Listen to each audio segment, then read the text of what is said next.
So everybody, this is Karen and Reese, so as soon as the Obsessive Gamer, the O.C.G, and hopefully I'm live.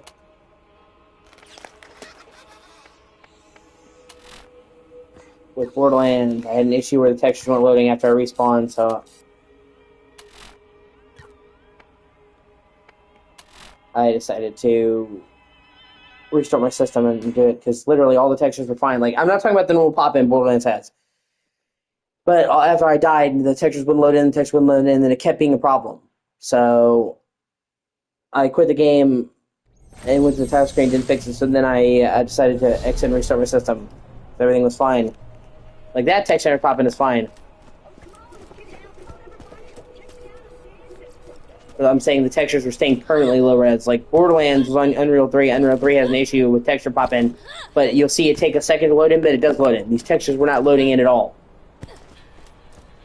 What can I do for you? Yeah, see? The textures behind him weren't even loading in, now they are, so. You know what you need to know. Okay. You know what you need to know. This man, Sledge, has something we need. You are going to get it from him. Sledge is a bad man who has done terrible things to the people of Firestone. Do what you must.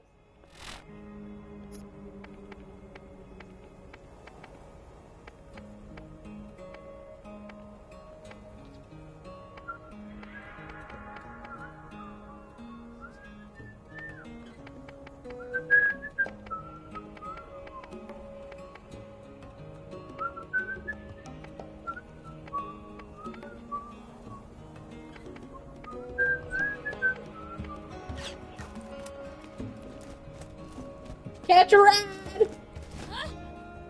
Are you about ready to get rolling? I sure got you right now.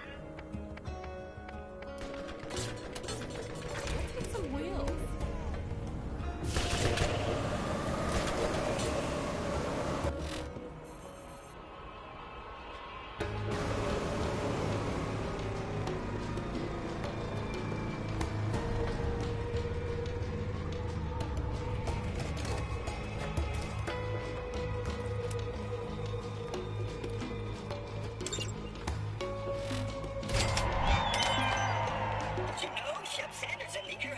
Borderlands has another job for you.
Oh, I have skill point I didn't use.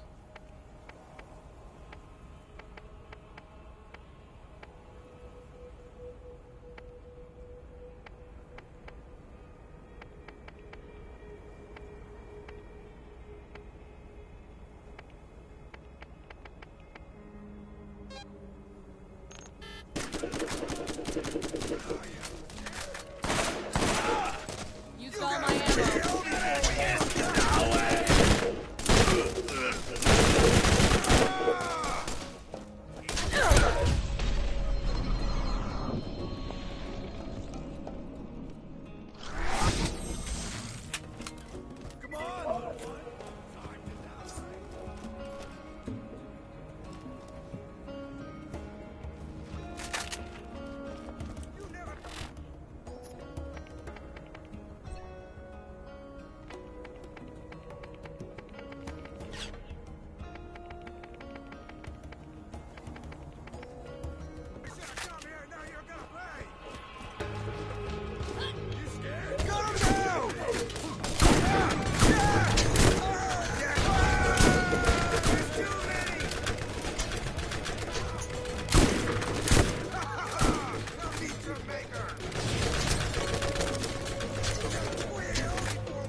No ammo.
Meet your maker!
I hear the enemies.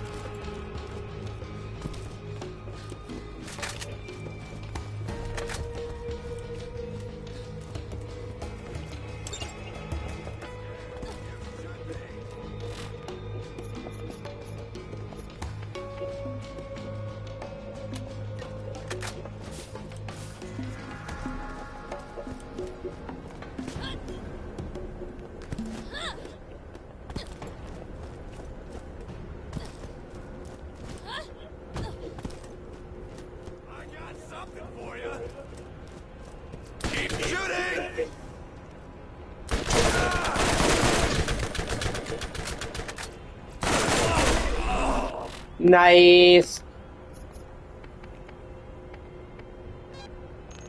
there no end to my power?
And I need to restock on ammo.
Let's get out of here.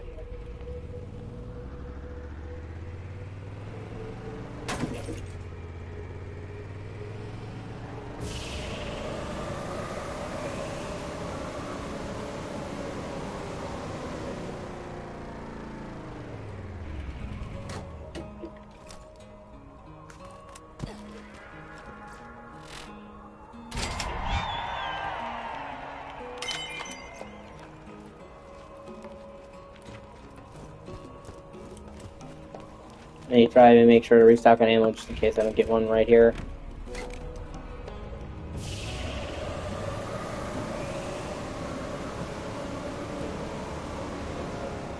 And also sell weapons I don't need.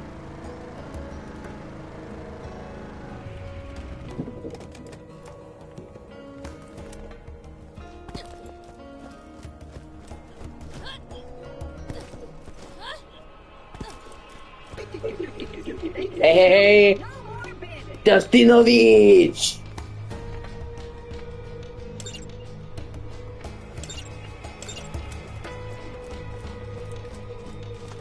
Yeah.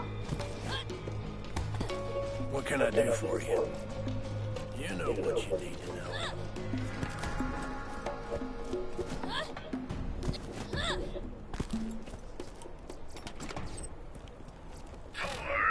I would struggle playing this game. I would struggle playing this game. I would struggle playing this game because I could never find the right build, and it always felt like I was outnumbered in single player.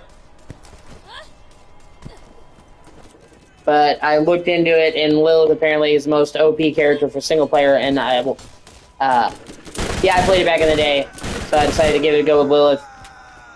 I never played her before.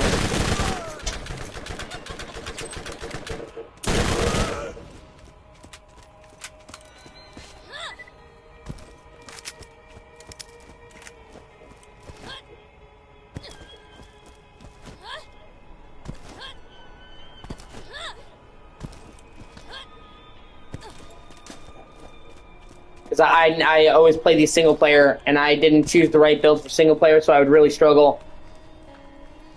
So now I'm actually looking what's the best build for single player and playing that.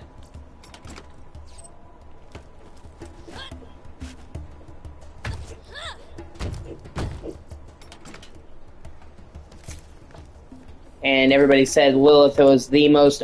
first of all, people were saying she's the most OP character in the game in general. Hardcore Borderlands players, but they said she's the best for single player, so... If you're on a budget, TVR is always the way to go.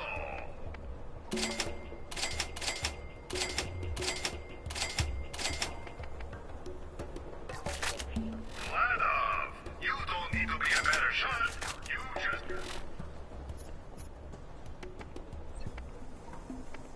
It will show you more Ooh, nice.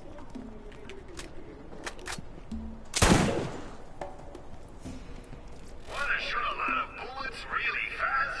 Vladov has your needs covered. Just can't carry enough bullets for your favorite gun? Sounds like you need a storage tank upgrade. Supplies limited.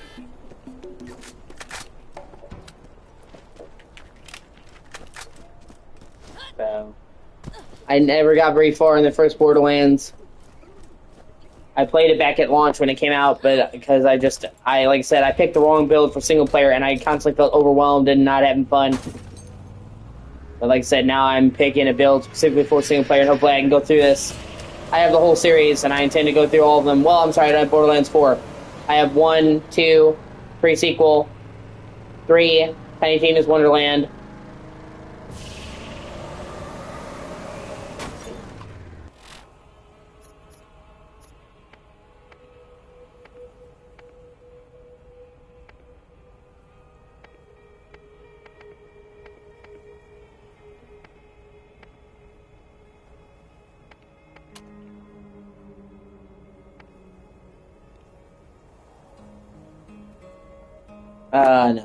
No, that's hard.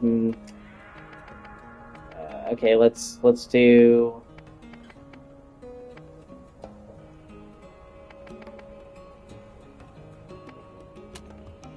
Yeah, let's do that one.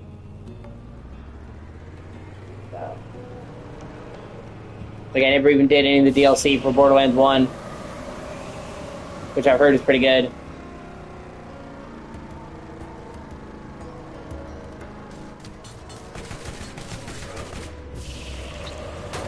Oh, that's right. Yeah, one of the missions was to get 10 row kill.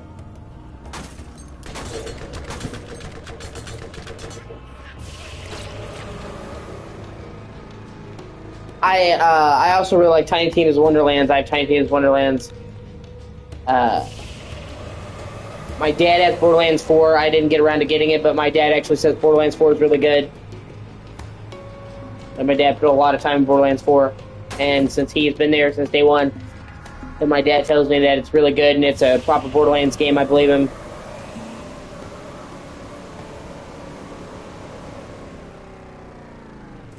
You just kind of got to ignore Randy Bitchford.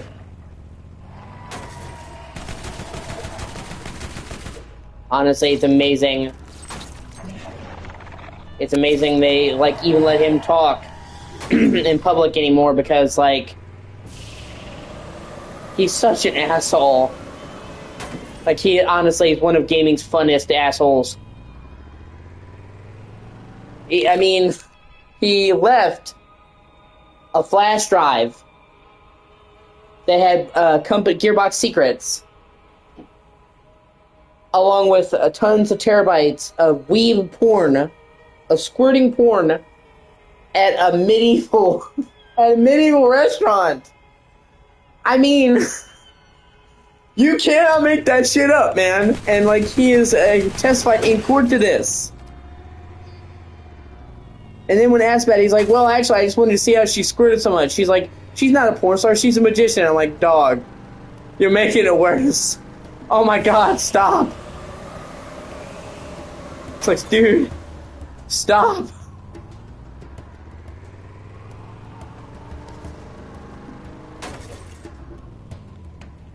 And then we lost the fucking actor for Claptrap because he actually got into a pay dispute with him. He didn't want to pay him a voice role.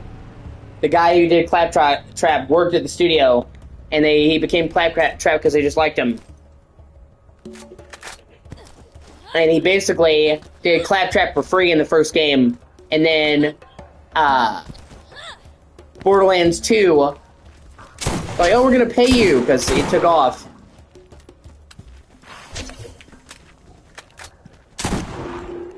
And they didn't. So he told them for Borderlands 3, you're going to pay me first, or I'm not going to do it. And so they didn't do it, and we lost the voice of Claptrap. And then he actually punched the guy who played Claptrap in the face. And many other things. Like, you could literally watch documentaries about fucking Randy Pitchford. It's hilarious, all the things he's done. And for, like, with Borderlands 4, he's like, he's like, well, Borderlands 4 is going to be $80, but I mean, I think it's worth that value if it is. And caused like a whole controversy. It wasn't even $80, just regular price. Or like, oh, your rig just can't handle it.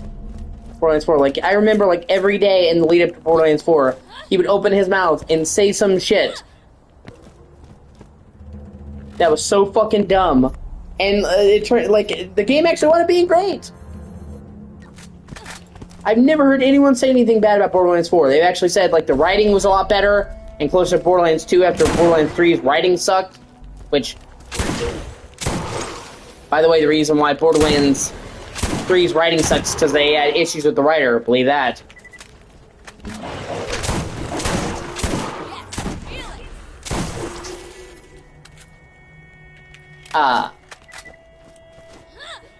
The chick who plays Tiny Tina, Ashley Birch,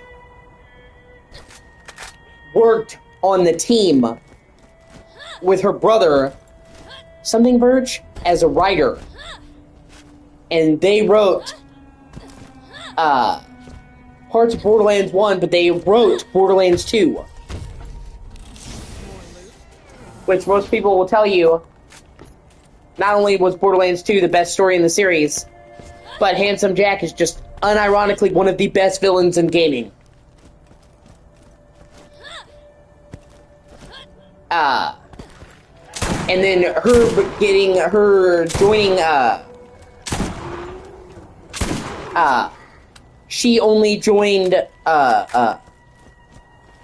she got into voice acting by pure accident. They liked her voice when they were looking for Tiny Tina because they said she sounded like a little girl, and she became Tiny Tina, and boom. And then after that, she went into voice acting, and actually she's Aloy in all the Horizon games,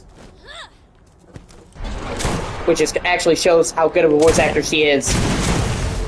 Seriously? I already fought this fucker, and he's alive again?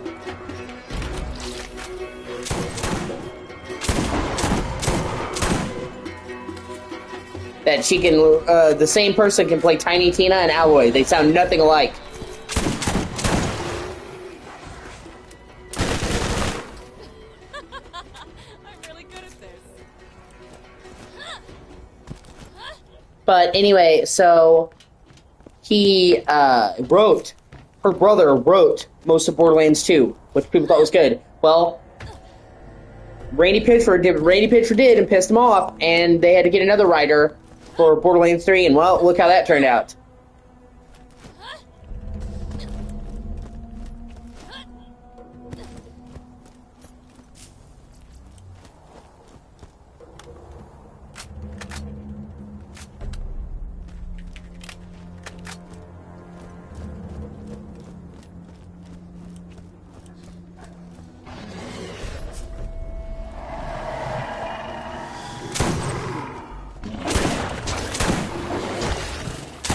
But I mean, that's what I'm saying, is like, literally, Borderlands 4 was great. It came out, people loved it, and like, if it literally had just, people just talked about fucking Borderlands for the game, it would have been all hands down awesome. But like, Randy Pitchford ran his fucking mouth so much that all people could talk about when they brought up Borderlands was shit he said. Like, goddamn, he caused such, like, it was like literally in the lead up to Borderlands 4, it was like every day he was causing a new PR nightmare.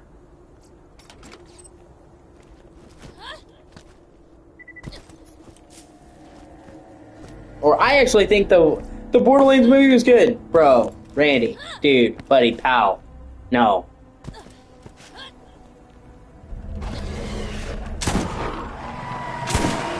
Dude, as soon as I saw that they had fucking Kevin Hart for Roland, I'm like, this movie is gonna fucking blow. And I like Kevin Hart. But Roland is a big, tough fucking military commando guy. He's over 6 foot. What they were thinking of doing the fucking Bruiser as Kevin Hart, man? Dude, they could have made Kevin Hart like literally any other character and just had him as the game as some other character. And it wouldn't have been a problem. He's funny. Borderlands is funny. So they could have had Kevin Hart be some other character, but he just didn't fit Roland. And the problem with Roland is, besides the fact that he's literally a fan favorite character. He's the straight man of the cast. Lilith, over the top, crazy. Rick, over the top, crazy. Mordecai, over the top, crazy. Roland was the calm, subdued, mute, straight man. You don't see him making hardly any jokes. So besides the fact that he was physically uncast, he was just, it did not fit the bill in any way.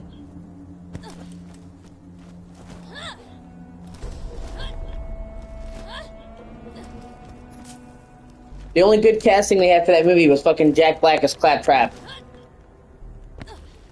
Especially since, due to him being Claptrap, it didn't matter. Like, his age didn't matter. Like, Cate Blanchett, I love Cate Blanchett. She's too old to play Lilith. She's 60. Like, she's great. But Lilith is supposed to be an immortal fucking siren. They live for thousands of years.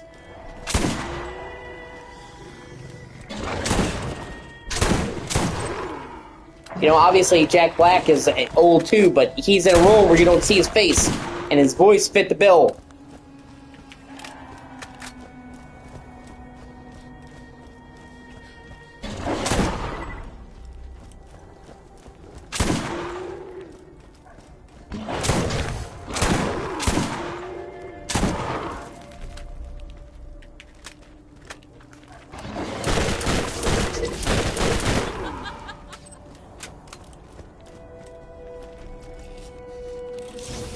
Look at all this stuff.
Nice.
$63.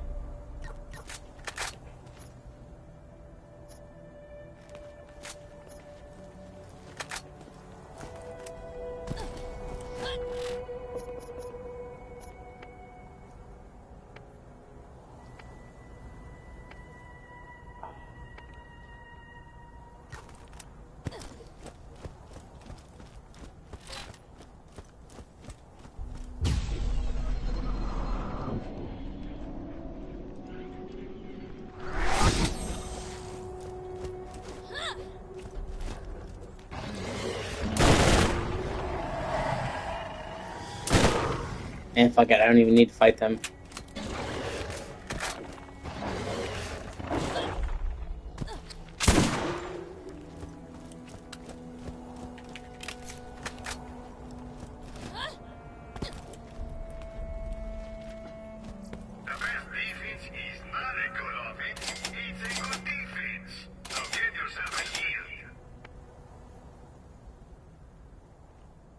Yeah.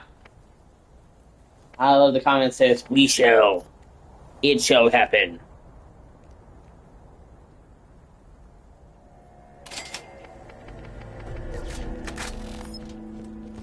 Yeah, I'm down for it, man.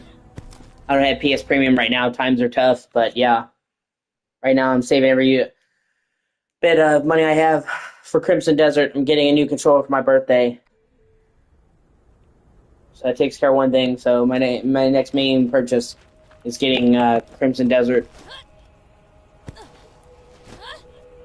But yeah, whenever I get PS Plus, we can play.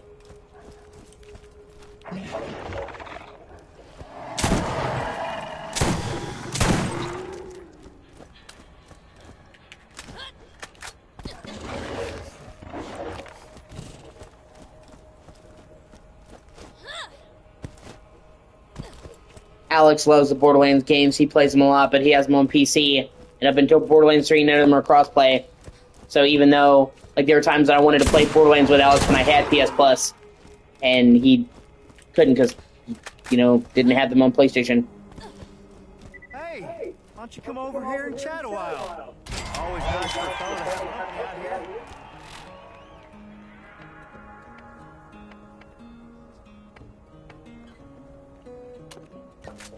And don't let those son of a biscuit-eating skags get you down. Son of a biscuit eating the skags.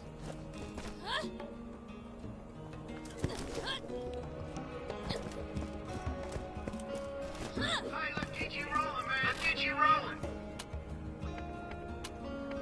Enough walking.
Yeah, they definitely made the car handling a lot better in later games.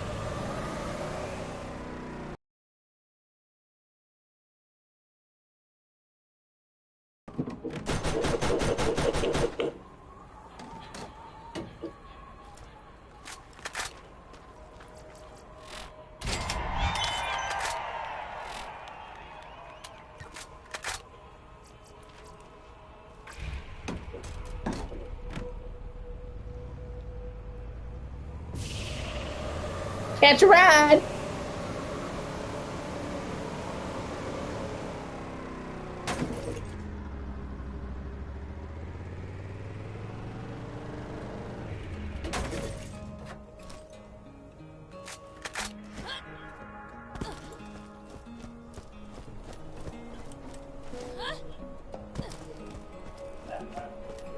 Sure is lonely around here.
And you too can see what it feels like to hold the power of the gods in your hands. Even the best gunman gets hit from time to time.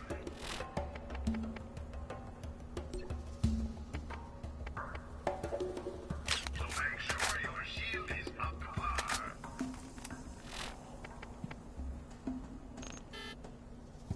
I'd be level 13 to use it. Fuck.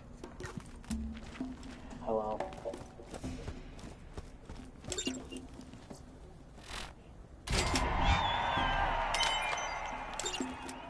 Okay, I guess we're doing the arena.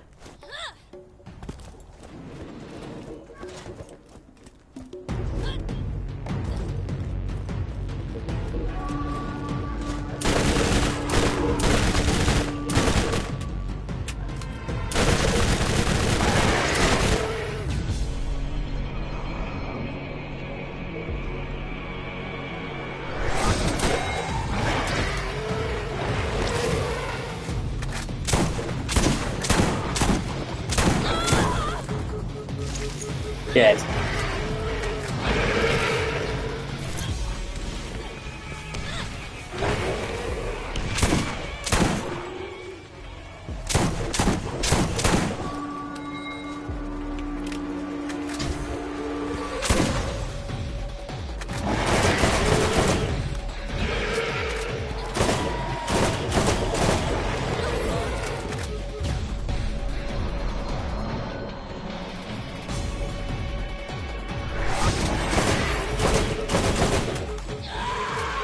Shit.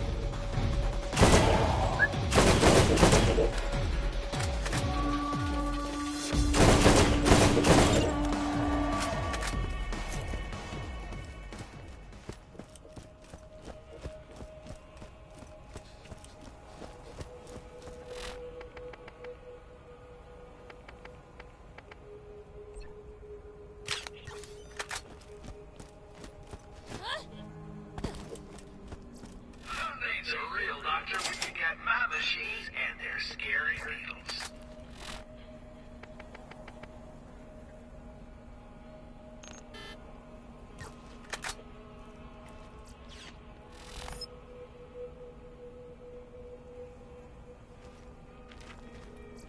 First aid kit. You won't regret it.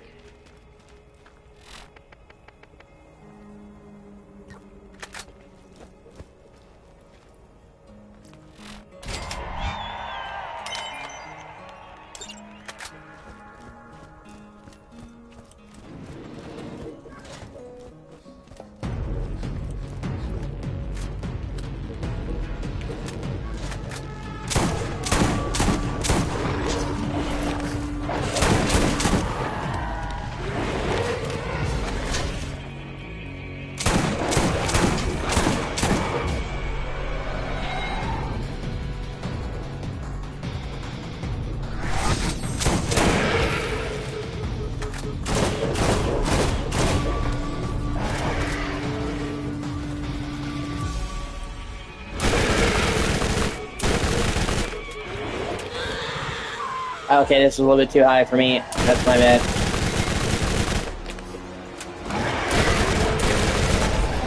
Oh shit, I leveled up and got a second win. How about that?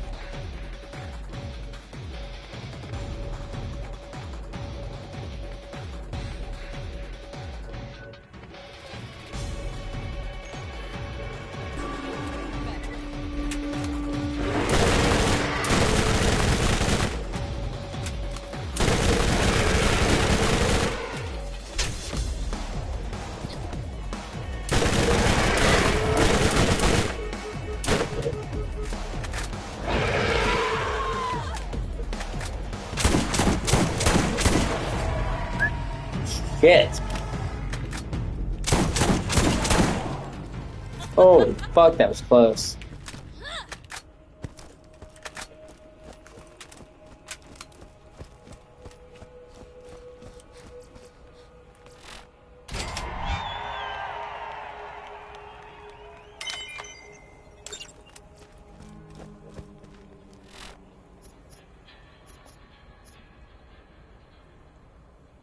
Oh, it's for level 18.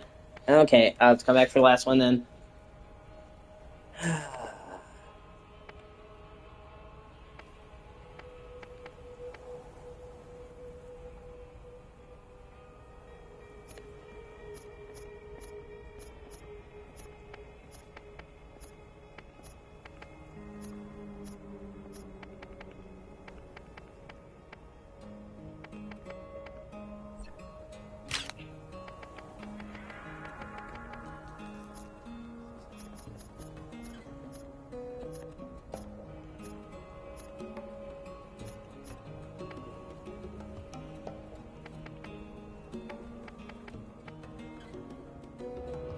I guess I'm going to the arid hills.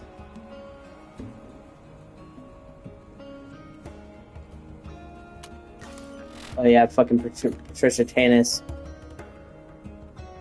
And then making Patricia Tanis be played by Jamie Lee Curtis. I love Jamie Lee Curtis. She just wasn't fucking right for that role. Like, what the fuck?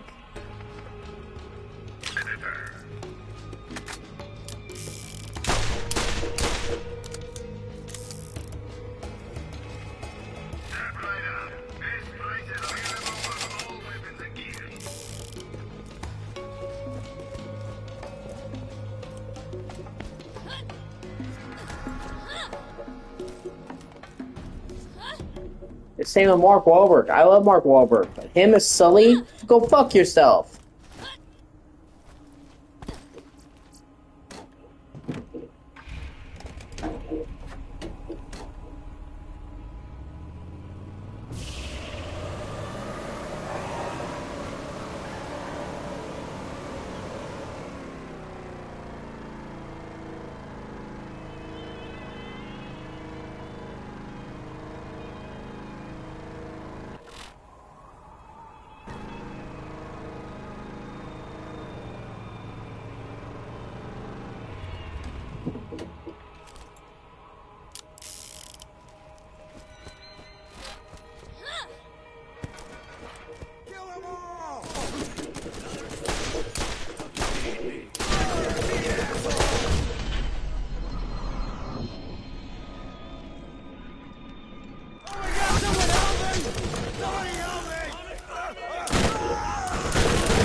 Scientific advisor, day 1 on planet Pandora. I have been assigned to this sector by my superiors to find evidence of abandoned alien technology similar to that found by our competitor, the Atlas Company, in the ruins on Prometheus. Technology that many believe made them the superpower they are now. This kind of find seems astronomically improbable on a rock like this, but my benefactors believe in it enough to waste my considerable talents. I've only been here for 3 hours, and I already believe this planet will be the death of me. Scientists do not chase myths and legends. I said the thing with Patricia, she's just like, she's weirdly horny.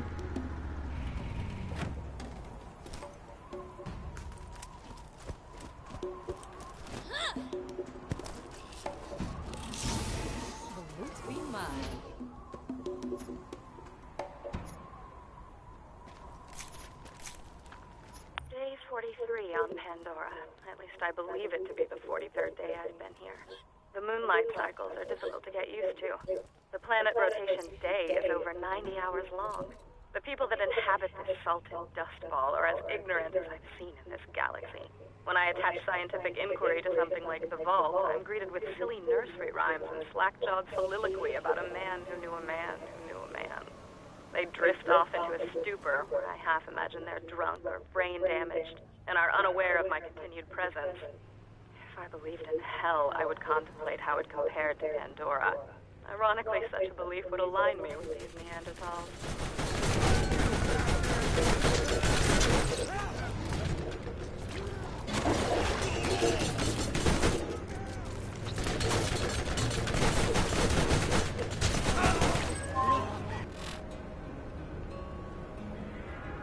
What's up? Alright, love you, bye.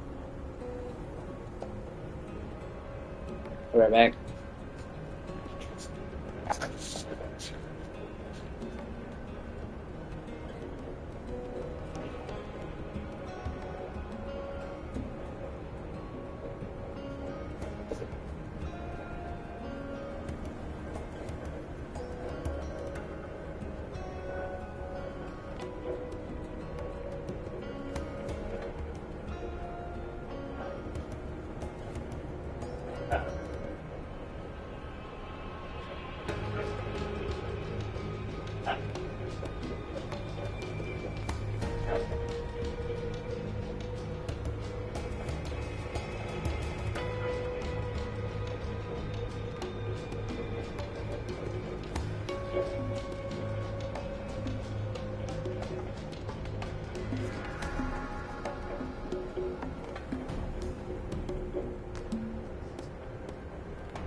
And actually, it's funny.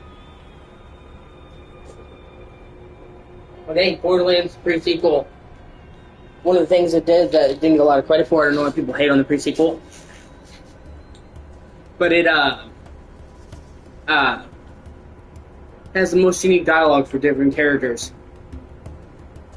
Like, if you play as Nisha, who winds up being Jack's girlfriend in Borderlands 2, there's a shit ton of unique dialogue of him hitting on her, set up the relationship.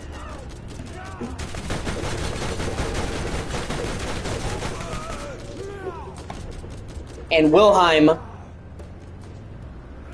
however you want to say it,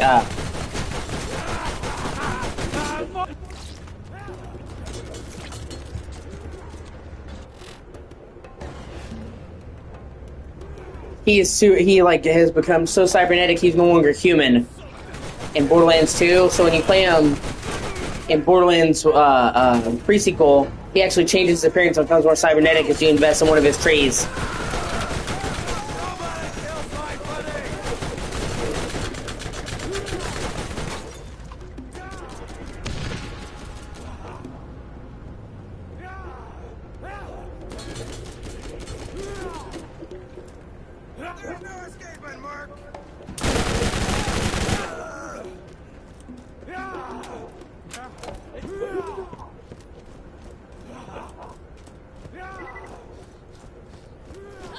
I can't imagine being on a planet where the day and night cycle is 90 hours long.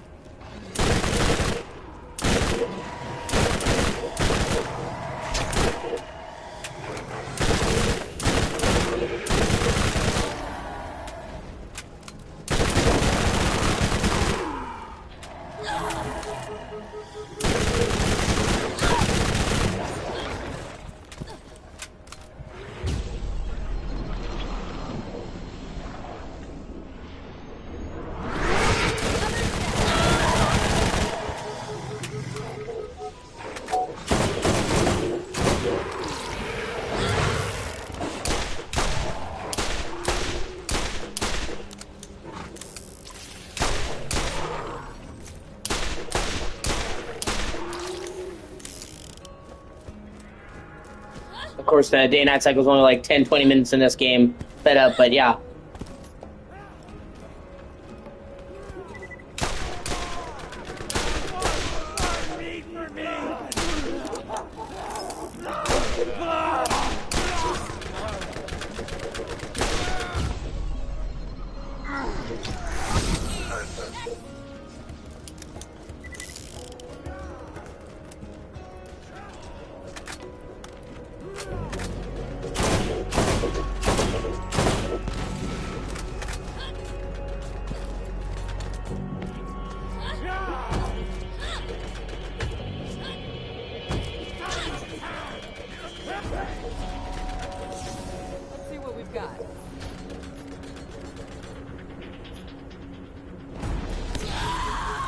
Seriously? Oh, wow. Wow, that's fucking dumb.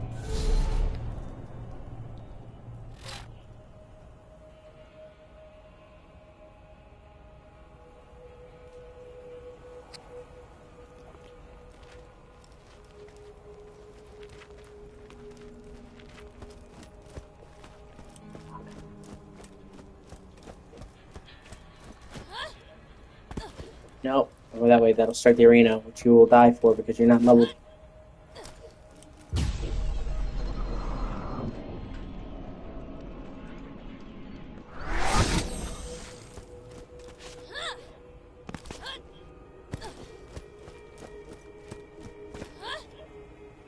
Well, hopefully that doesn't kill me. Okay. Don't be shy now, come on! Catch a ride! Sure catch a ride! Let's get out of here.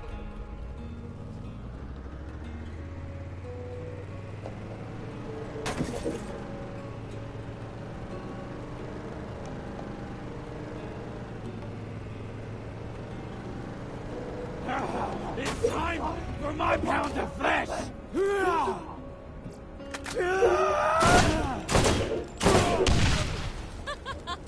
I'm really good at this. Get the some bitches!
Okay. This is the 76th day. I was woken up, hoping I was having a reoccurring nightmare. We spent more than 36 hours earlier today relocating our campsite closer to our dig site, only to be ambushed by local wildlife that's hungry coming out of hibernation. Half of my staff was eaten alive, or killed by skags. I survived by hiding under a colleague of mine who was being devoured on top of me. His name was Carl. My emotions are deadened, and I grieve for none of them. In point of fact, the only emotion I felt was that of joy. I felt joy because his chair was always more comfortable than mine. I took his chair, and then I noticed the emissive glow on the rocks at the dig site. It's like, yeah, fuck you, Carl.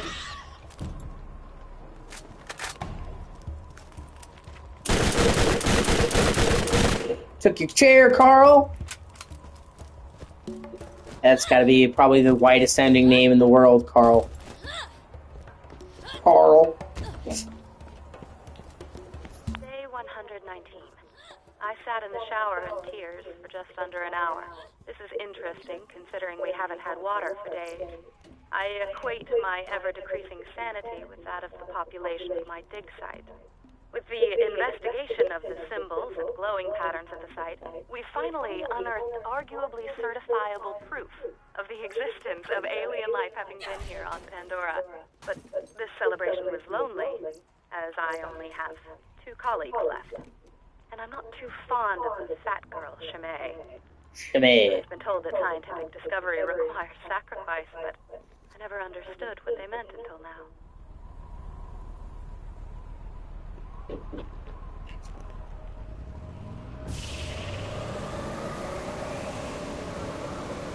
And that's what I love about Borderlands. It'll be so funny and over the top. And then you'll just hear, like, the darkest shit in the background. And that's why Handsome Jack is so great. Because he'll just be so fucking, like, jolly 1 second, and you realize, man, he's done some really messed up shit.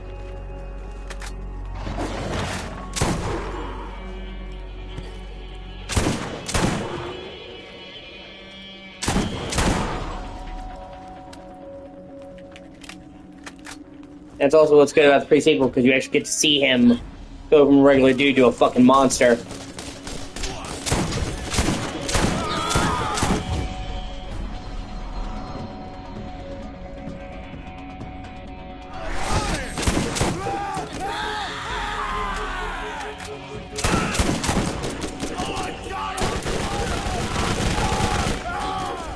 Oh, no wonder I died.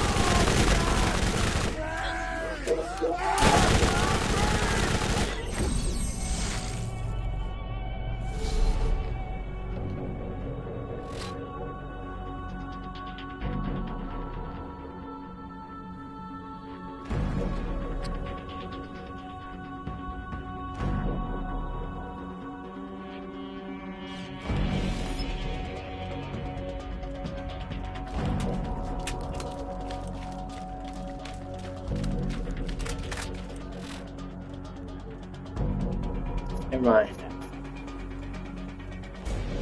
Yeah, they say level 13. They tell you that the quest is the appropriate level. Well, actually, hold on. Could have went around the bandits.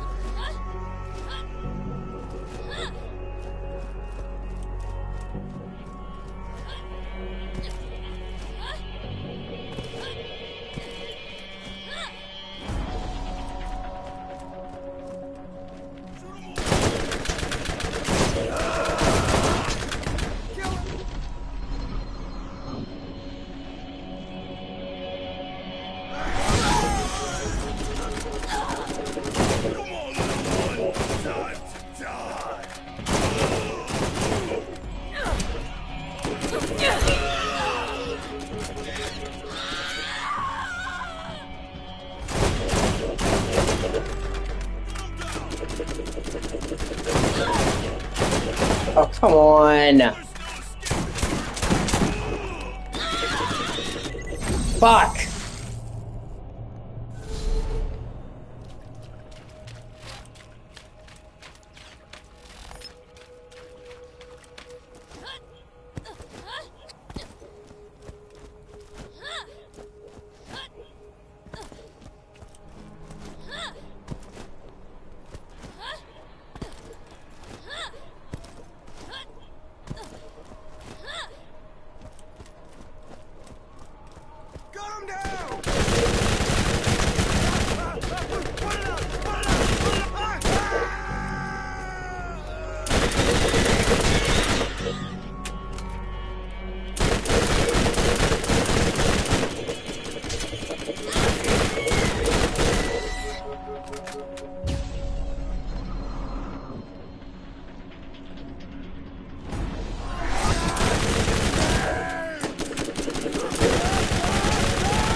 Day 172.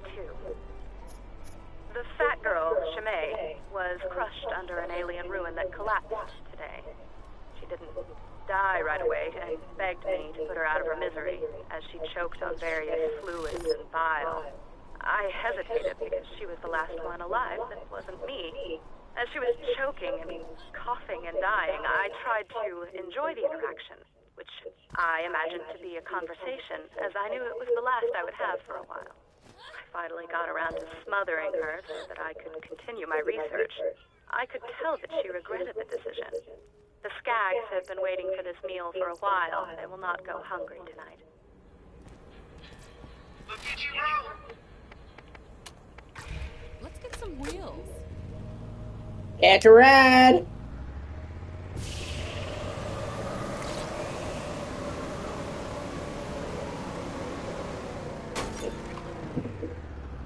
No. Oh.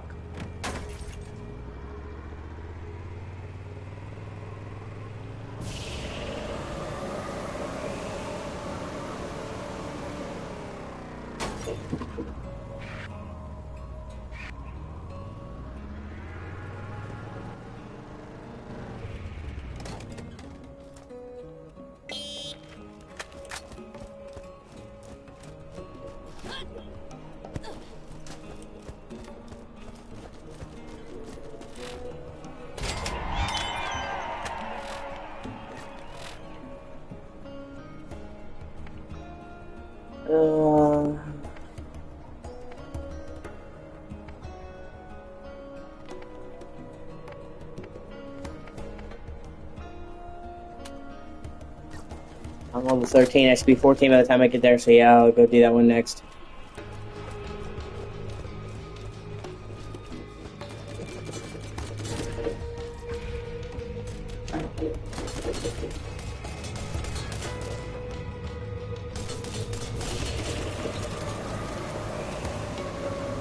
Whee!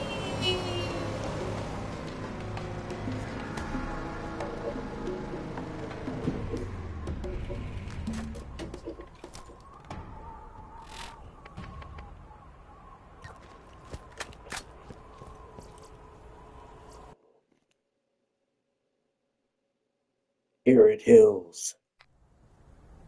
Arid Badlands, Arid Hills. Give me a fucking break, man.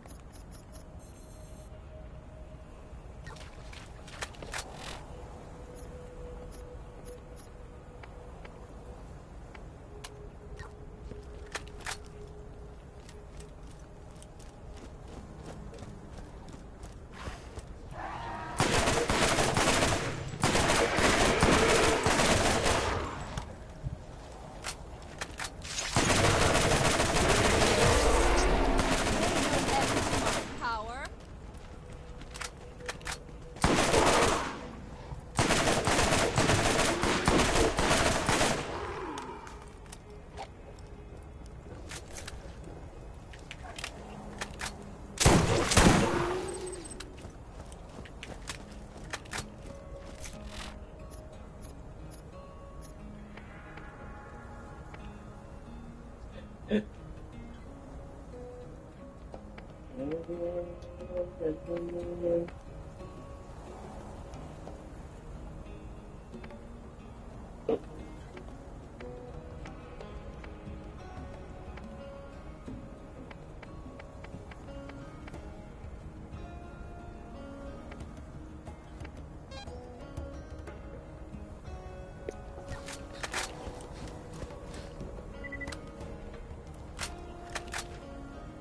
Alpha Skag.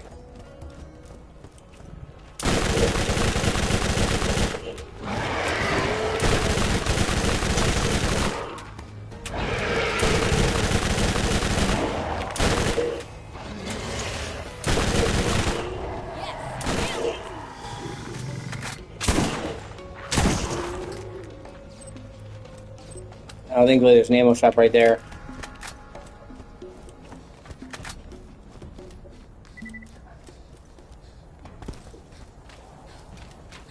If you want to get to the vault first, you're gonna need to eliminate the competition.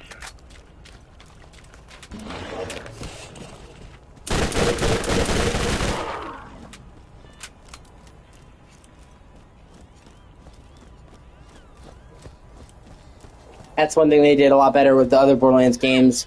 This game is way too much desert. There's very little environmental variety in this game. And in Borderlands 2, there's a shit ton of different biomes. And going forward, they kept that.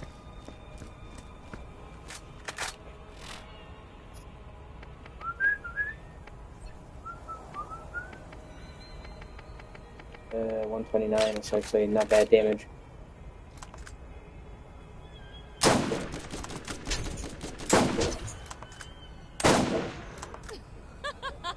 I'm really good at this.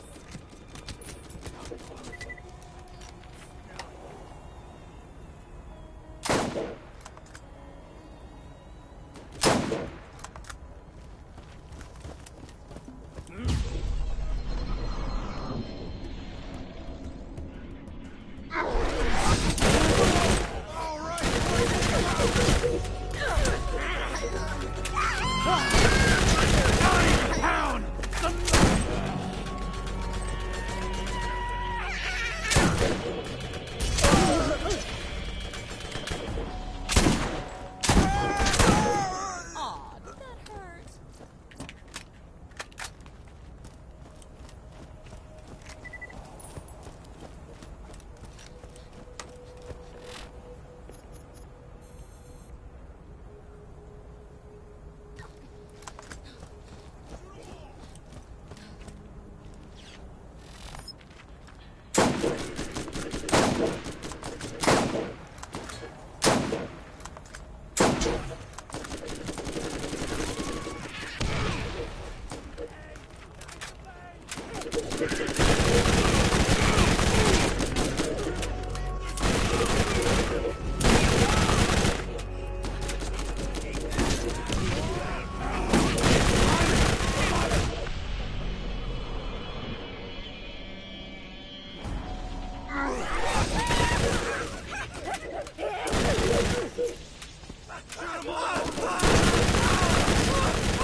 I have to check out what the proficiency does. I forget. Which is like a static damage buff or something like that.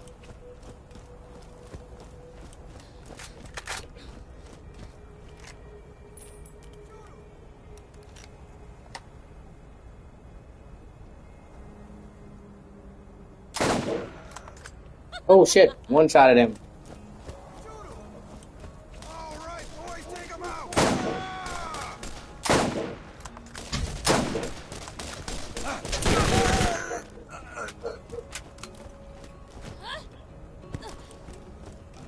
Kill them all. Get your ass gone.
Time to pound some teeth off it!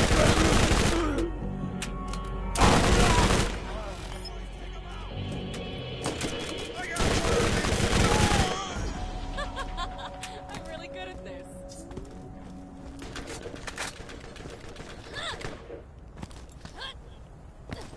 There's no escaping, Mark.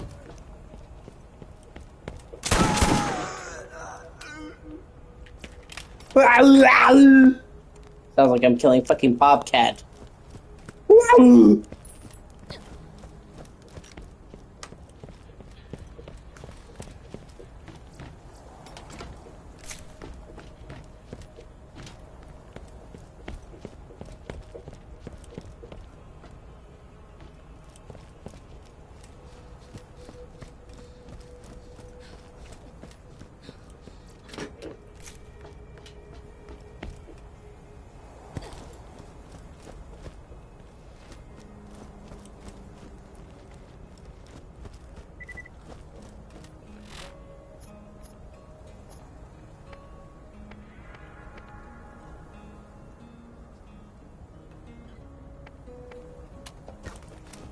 And I'll just come back to this later.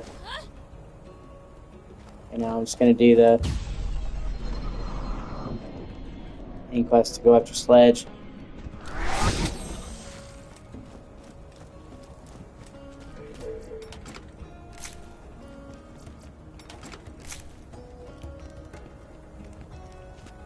Sledge's safe house. It's like, I wonder where Sledge is. Could it be the area called Sledge's safe house? Yeah. Going up against a better armed opponent, you need a better gun.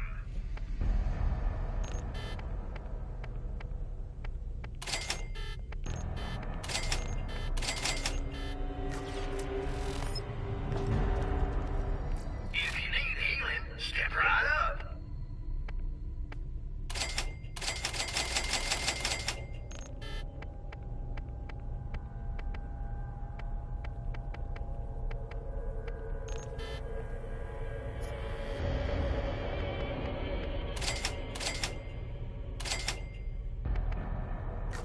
Get your meds here.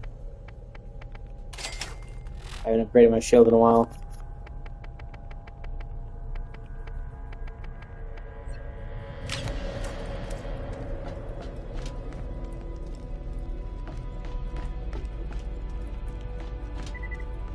Kill them all. Keep shooting.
Oh, great. Yep.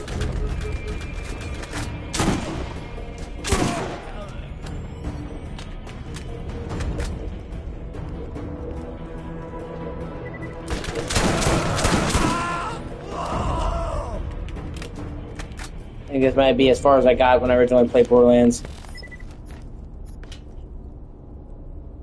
Static,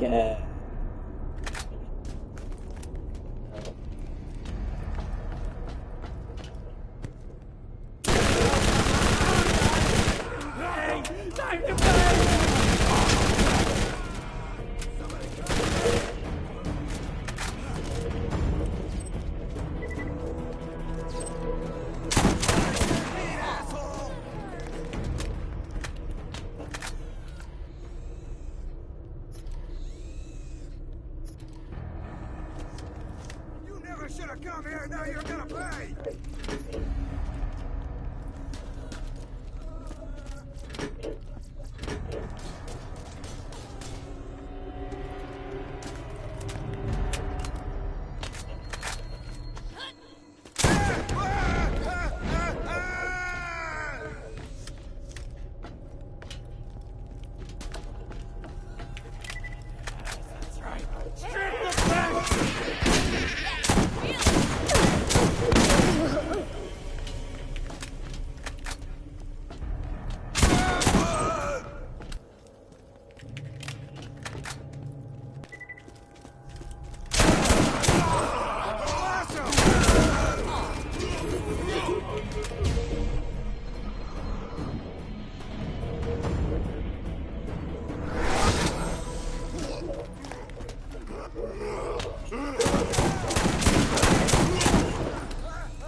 Mine, and mine.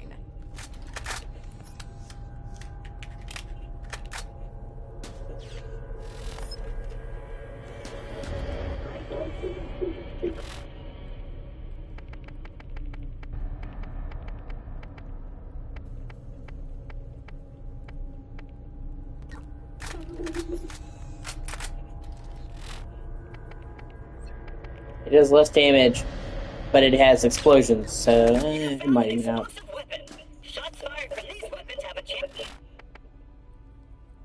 Oh, I do level 15.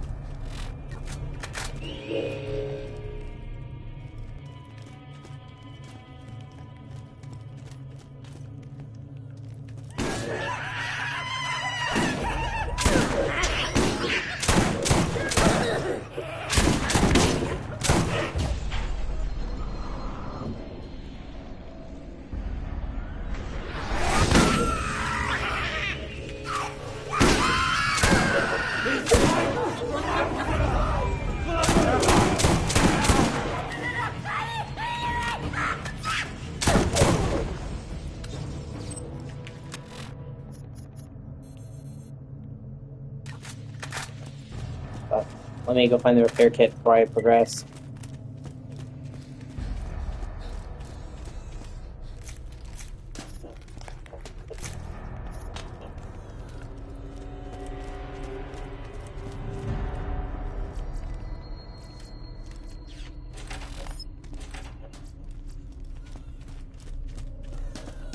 Oh my god.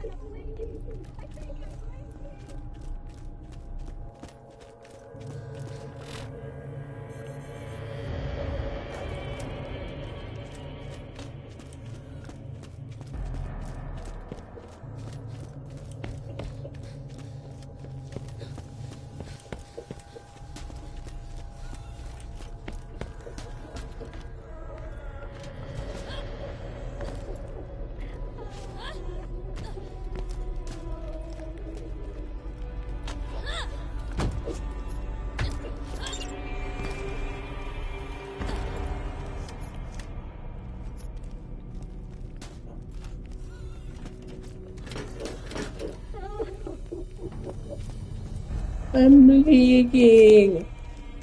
Melting. I'm melting.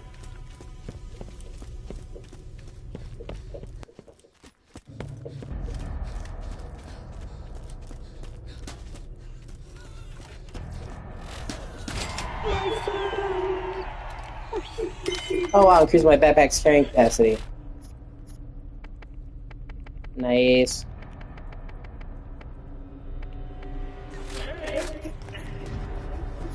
Hey there, stranger. Please follow me. Okay.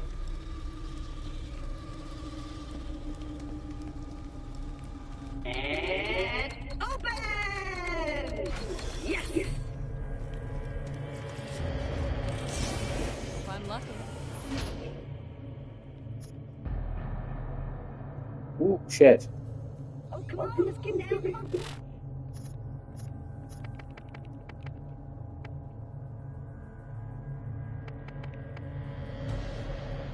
Everybody, check me out. Dancing, dancing.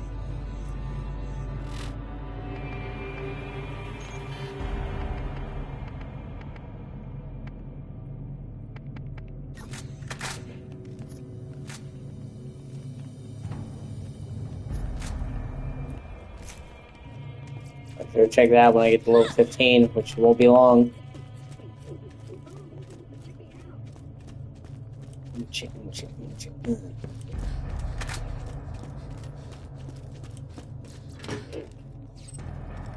Money.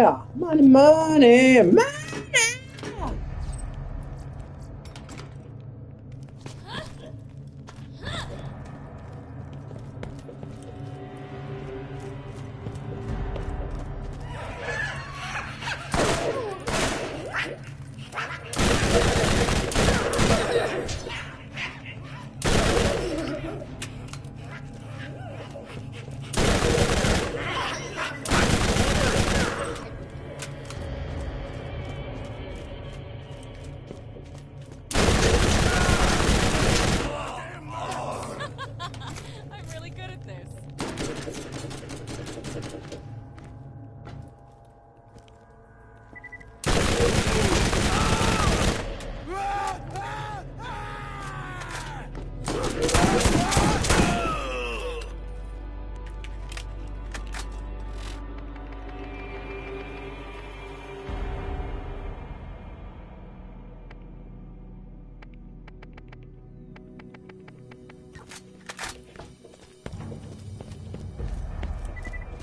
Oh, looks like we're about to fight Sledge.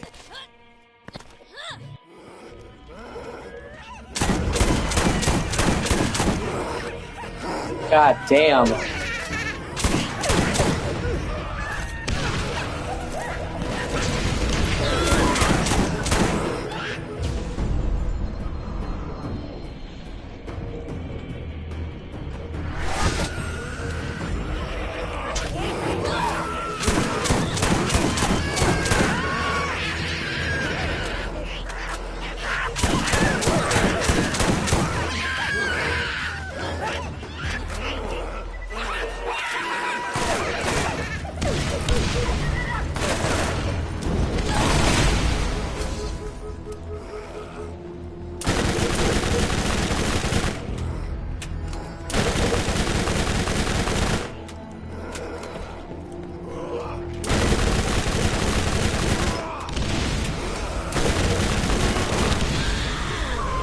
Oh shit, wow.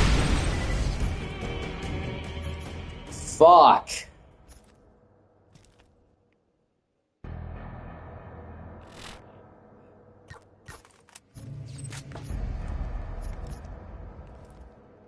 Shit, my first rocket launcher.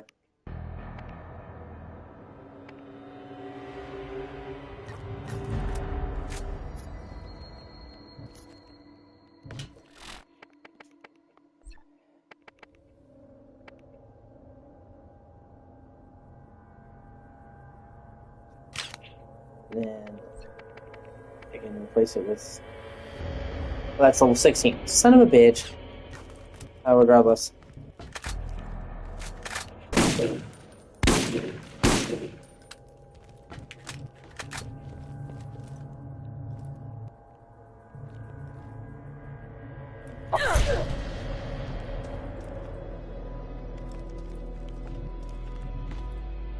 I'm not understanding what I'm supposed to be doing here. Did it drop the key and I just didn't get it, or...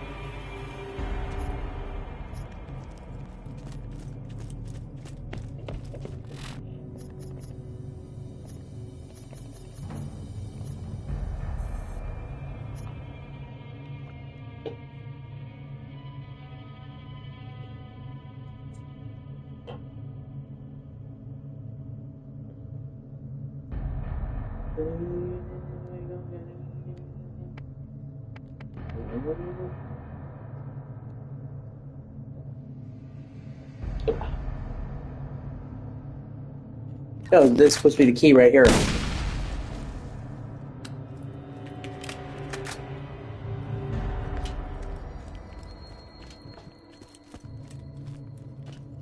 Oh, I'm stupid.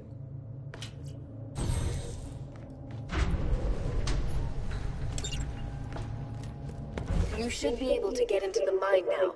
There's nothing between you and Sledge, and we're one step closer to the vault. I believe in you.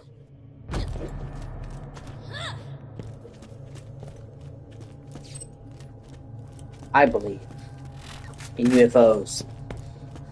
Da-da-da-da. Da-da-da-da-da.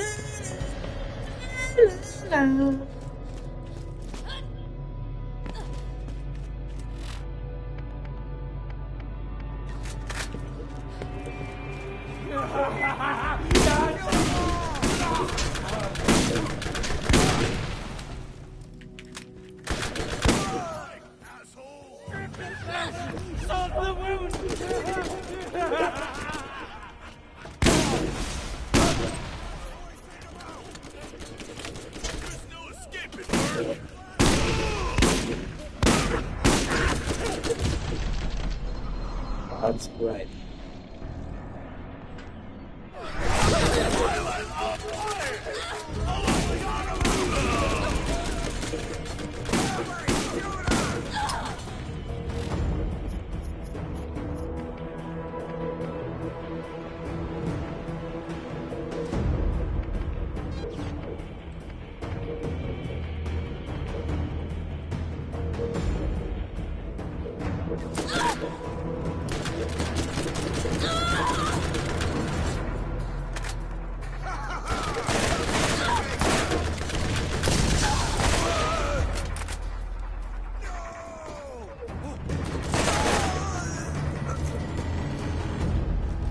Hey, you're watching, you should like, comment, subscribe! Because it's a fucking cool thing to do. That's why. The best defense is not a good offense, it's a good defense. So get yourself a shield. Okay.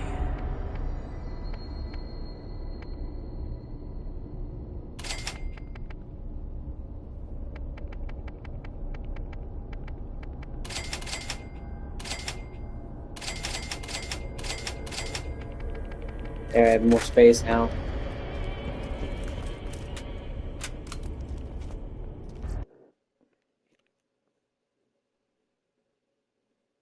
It's come to our attention that you've been at war with elements of the local population, and you've now been contracted to assassinate one of their leaders. This type of unsanctioned mercenary activity undermines the stability of the region. You have been warned. These continued insurgent activities will not be tolerated. abandon this futile pursuit and turn yourself in.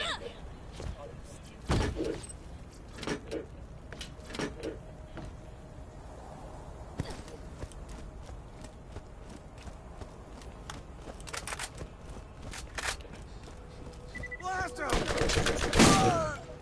Kill them all!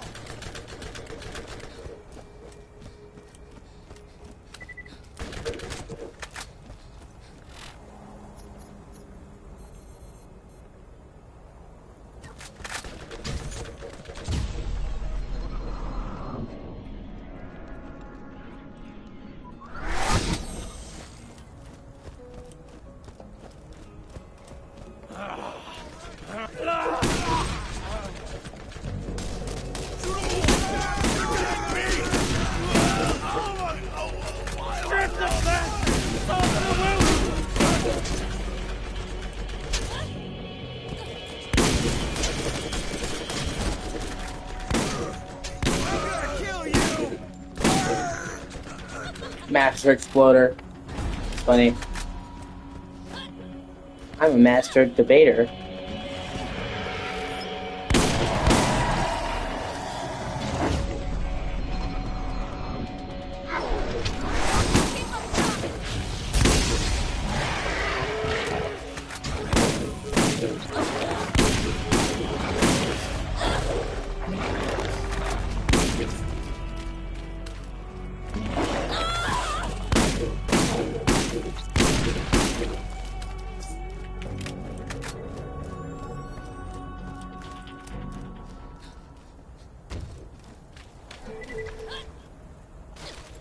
I miss the having actual fast travel. Like in Borderlands 2. Having to travel through like 3 zones just to get to the quest giver kind of blows. Catch a ride!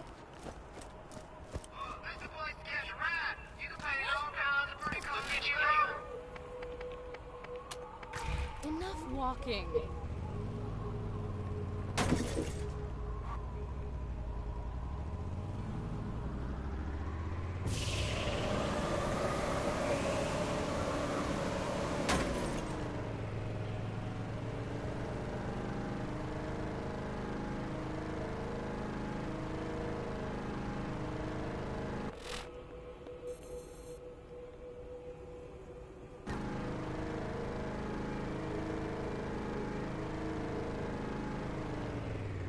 And, you know, actually, hold on. Let me go stop by the Marcus's shop.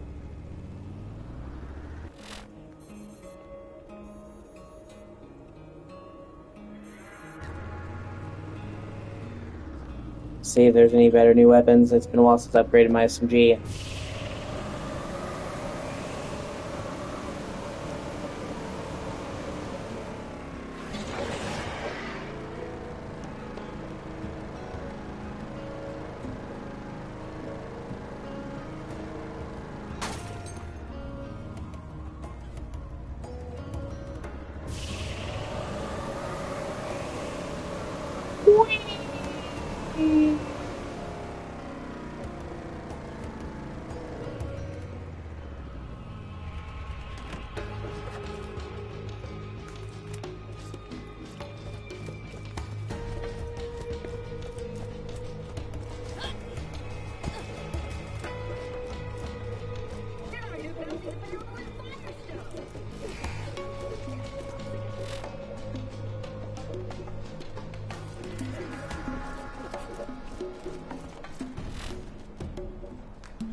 No, not really.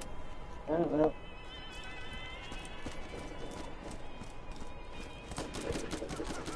Go meet your maker! Here's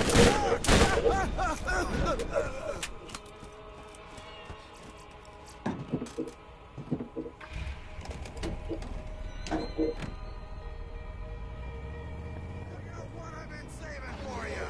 All right.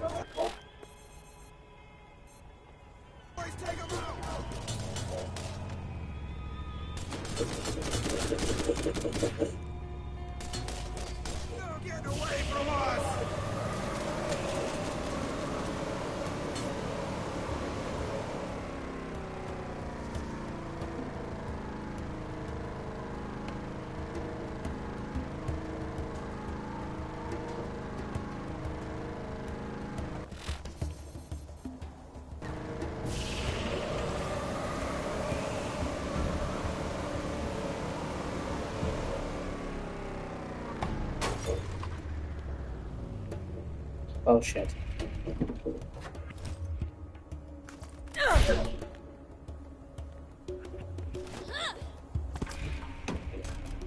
Oh, if only you could solve all car troubles just by whacking the fuck out of it. Oh, it doesn't work? Pop!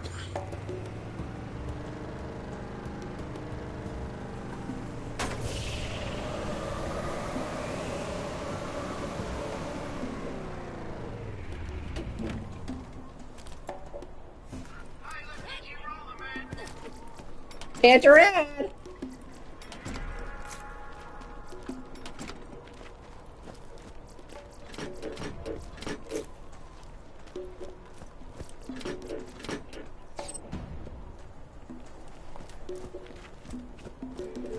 Everything you've faced up until now has been simple.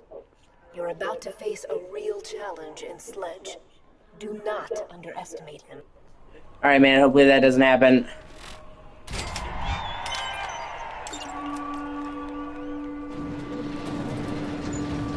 Did you know Shep Sanders in the arid Badlands has another job for you? Headstone mine.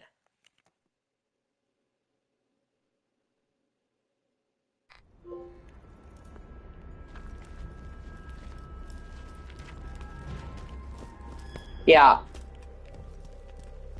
Oh, I'm always appreciative, man, when you're here. Good company always makes the stream better.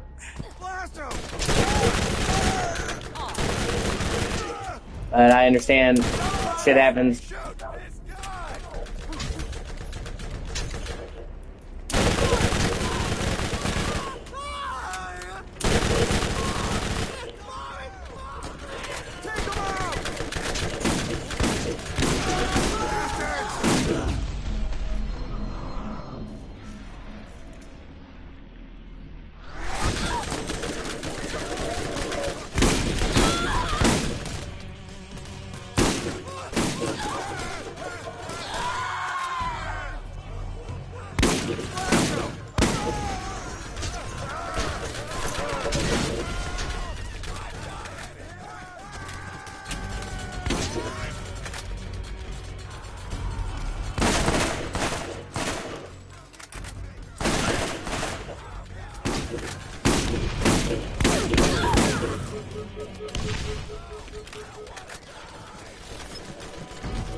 Nice. These can penetrate most shields and have a chance of stunning their target.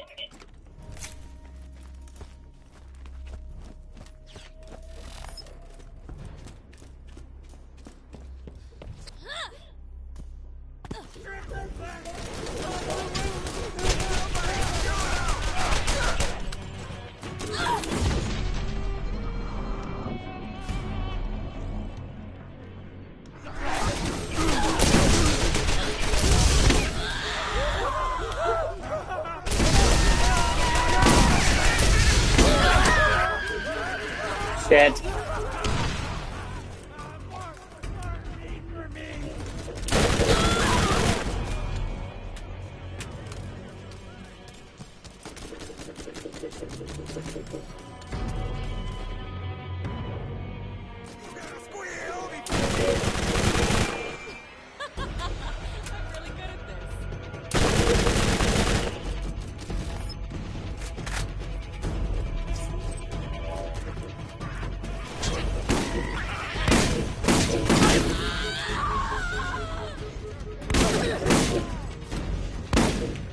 Come on.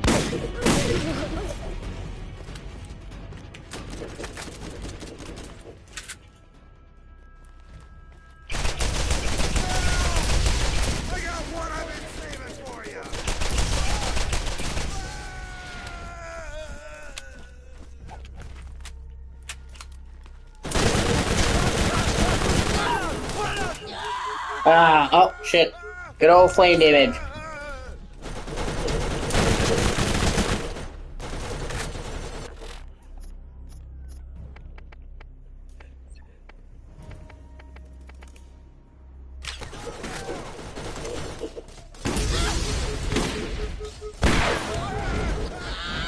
Oh, come on!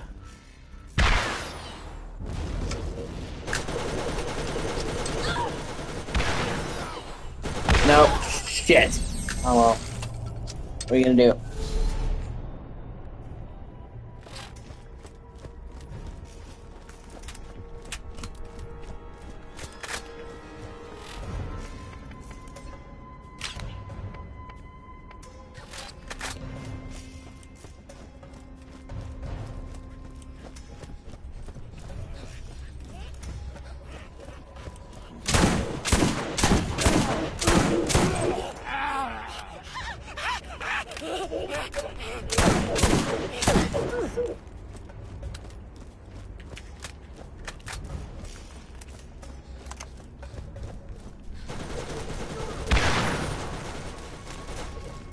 Ah! Fuck you, turret.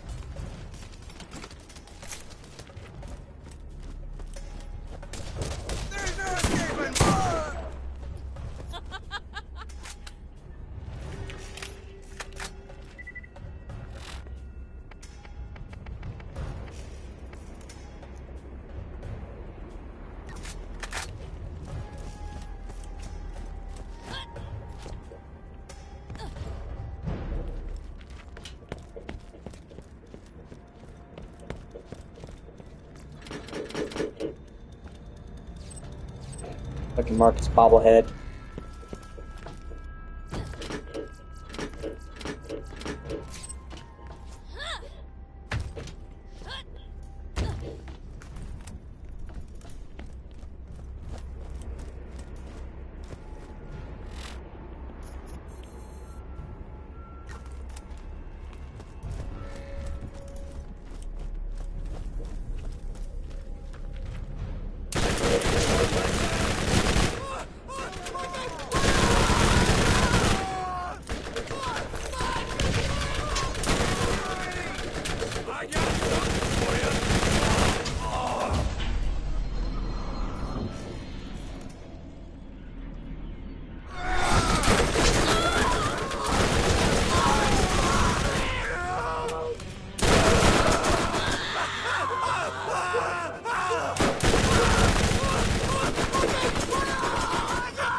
Hey, hold up. Yeah, baby. Oh, my S&G proficiency is now level 4. Oh, yeah.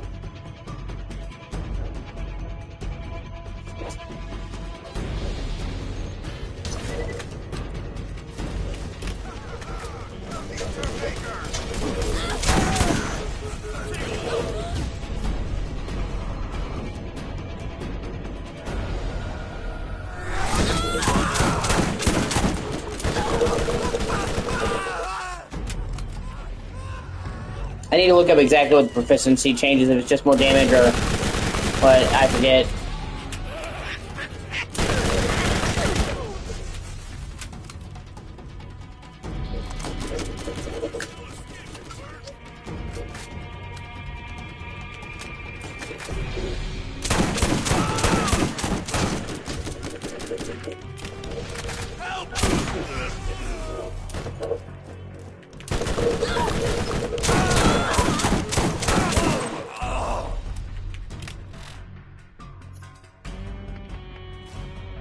Last SMG, change to cause explosions.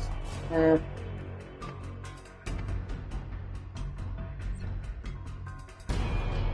me try that one.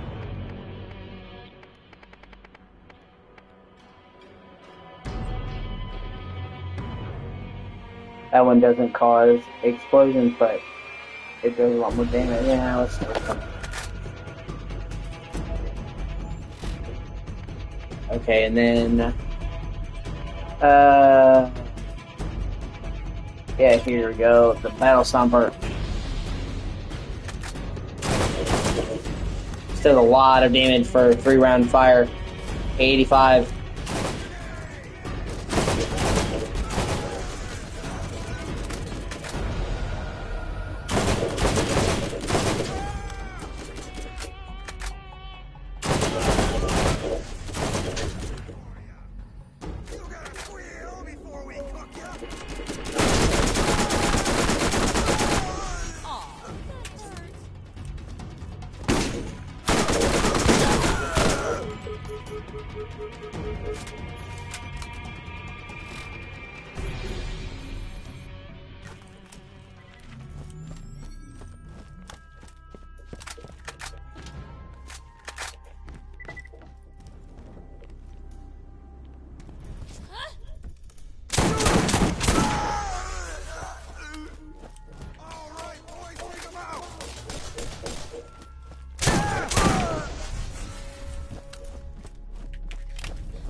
And let's try the one that has the possibility for explosions.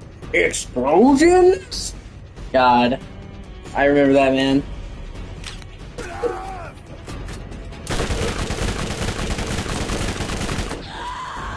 I got something for you. Yes, feel it.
What's a real doctor when you got nanomachines and they're scarier needles?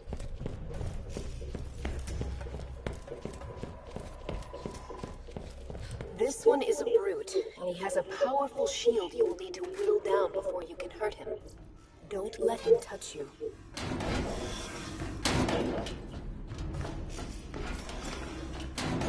Sledge not like you. Sledge kill thing he not like.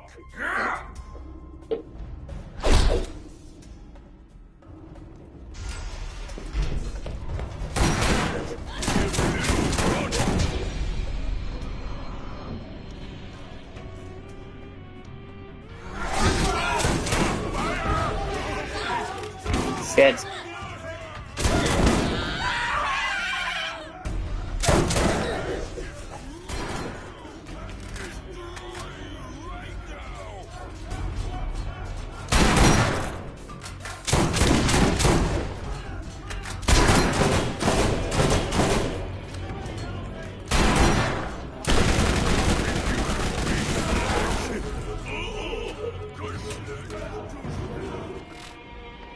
No, Sledge is too smart for you. It's like, okay, bro.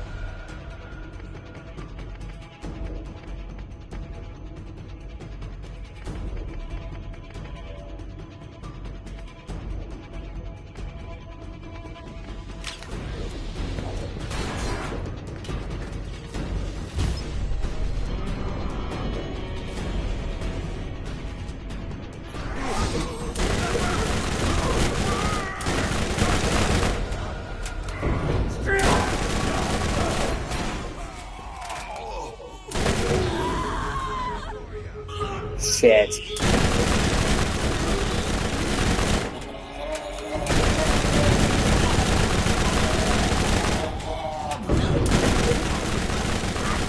Ah. Alright.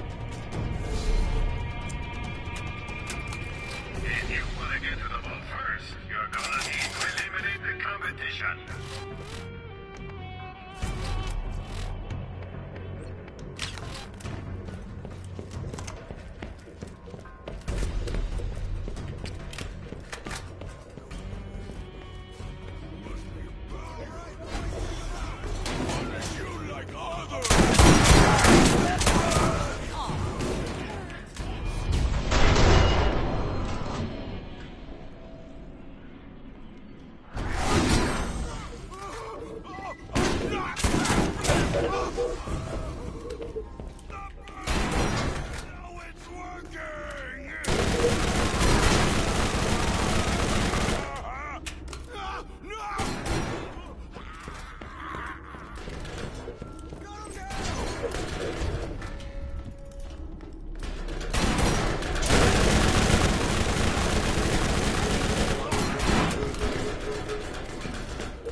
Wow, the instant I died, he died.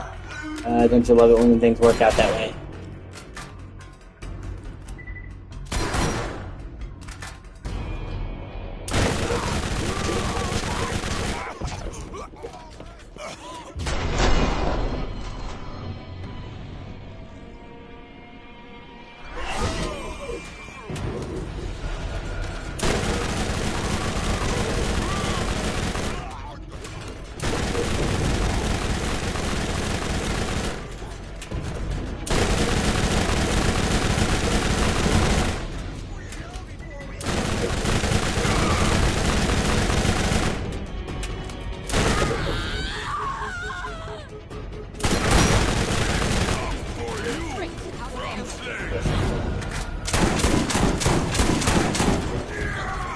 Oh, come on! Oh, God! Fuck.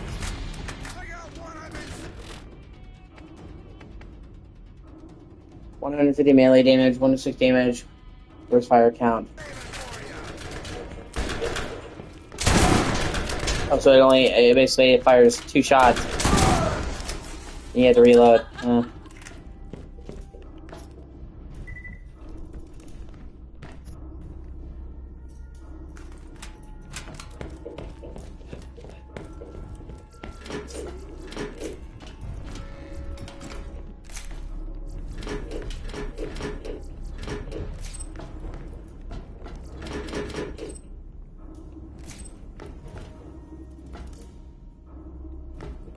It's going fine, man. It's totally cool.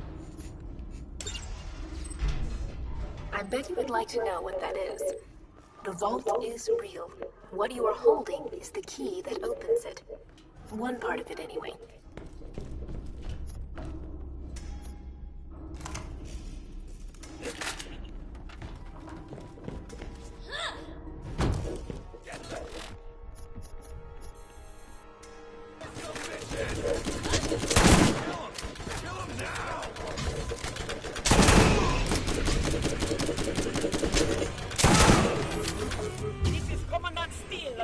Corporation, Crimson Lance D Company, 3rd Starborn Brigade. I have just been informed that you are alive on campus. Within minutes of started killing the locals causing a disturbance.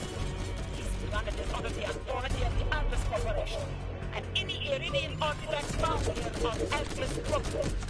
Possession of such property carries a stick. At once to the nearest Lance outpost and surrender any information or artifacts in your possession. Consider this your one and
Let's get out of here.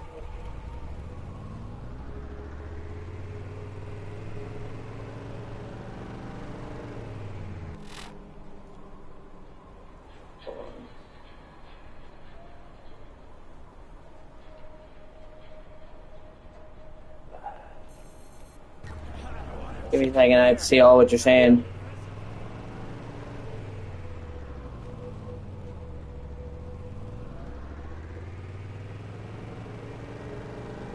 Did you know Shep Sanders in the arid Badlands has another job for you?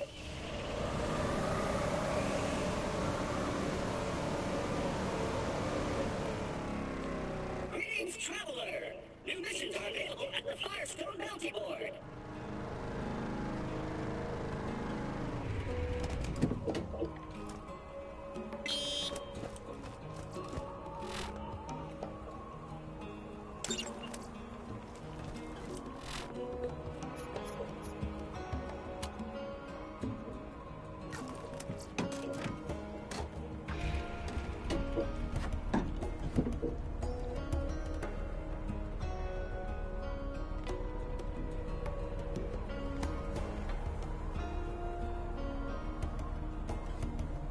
Caricature play. I'm not sure what you mean.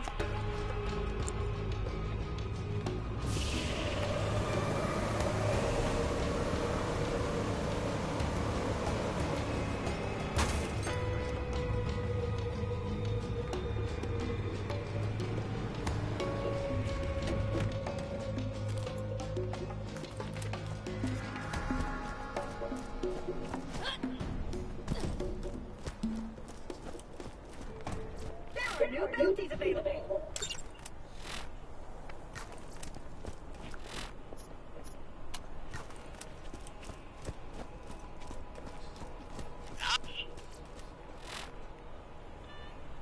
Oh, probably Lilith in this game. Is there no end to my power? Defender class mod, 1 resilient skill, cool. Greetings, traveler. New mission Travel to the Doll Headland to speak with Ernest Waiting.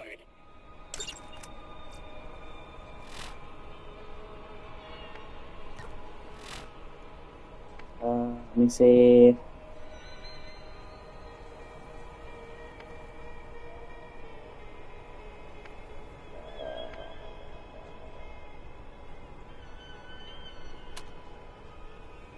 It's in the arid hills. You've discovered a class modification unit. Class mods, as you humans call them, can be equipped to modify your skills and proficiencies.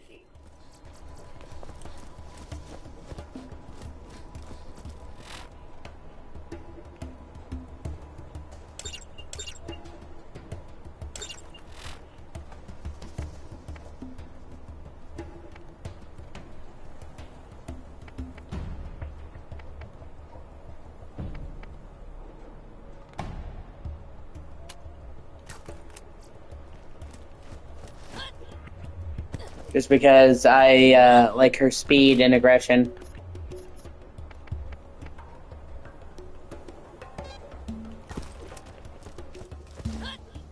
Oh shit, there are new stuff at the shops. I forgot about that. In any type of game where I get a choice to pick what type of combat style I'm going for, I always go for speed. Want to shoot a lot of bullets really fast? Vladov has your needs covered.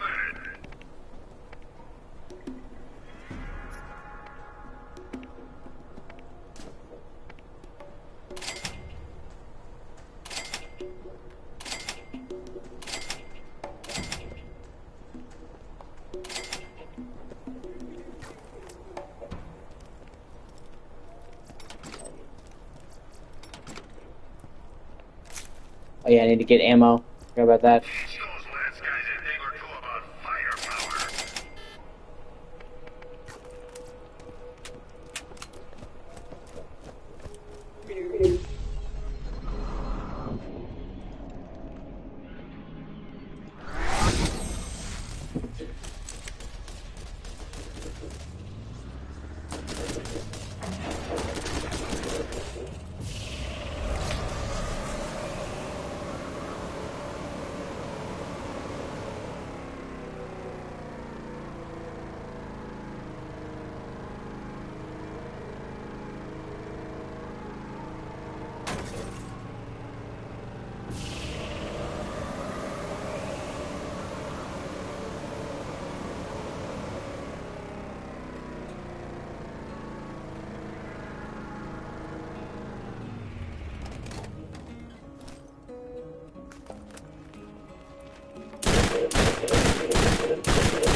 Fast travel. Oh, this is to do the DLC, I'm pretty sure. Yeah. Underdome, T-Bone Junction, Tartar State, yeah. Which I'm not going to be doing right now because I'm nowhere near the level. Enough walking.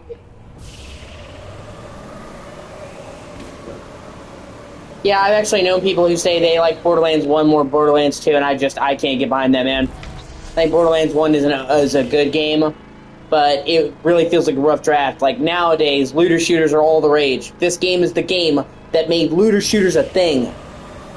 So they really were kind of figuring out what this was. So, you know, to me, Borderlands 1 feels like the rough draft, and Borderlands 2 is when they really did fucking excellent. This game's, the quests are the definition of fetch questy. People love the Borderlands 1 characters, but mainly from the other games they were in. They don't have that much story in the first Borderlands game. Borderlands 2, they had actual good story missions, good story, good quests, environmental variety, just, yeah.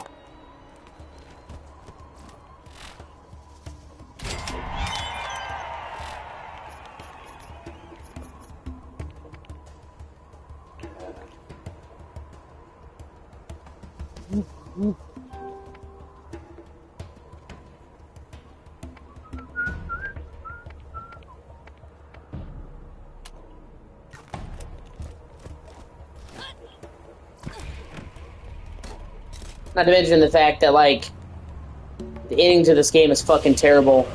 Oh, the Volt's just a monster. That's it. Good job.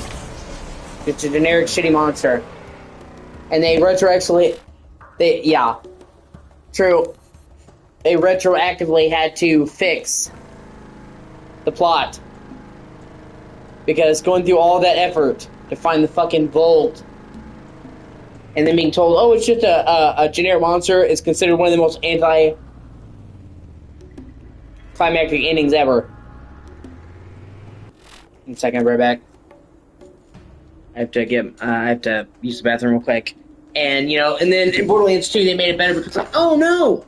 It actually wasn't for nothing. Opening the vault, killing the guy, caused iridium to spawn all over Pandora. But that doesn't change the fact that it's like, what's in the vault? What's in the vault? What's in the vault? Oh, it's just a monster.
I mean, this game doesn't even really have a villain.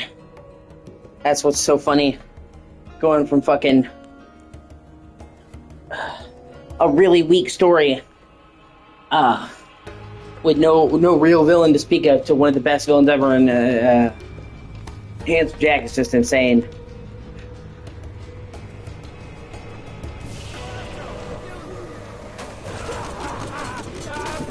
More meat for me!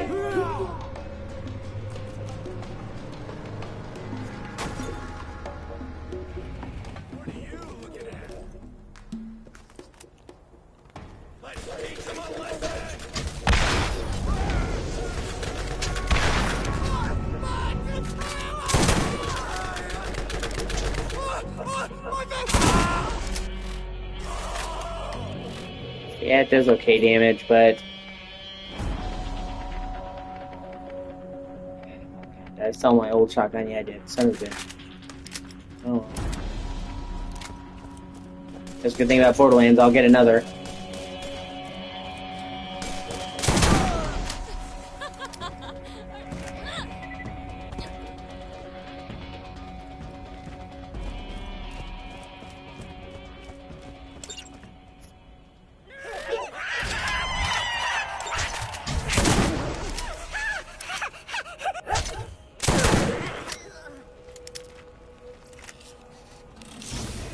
at all this stuff. There we do the better shield.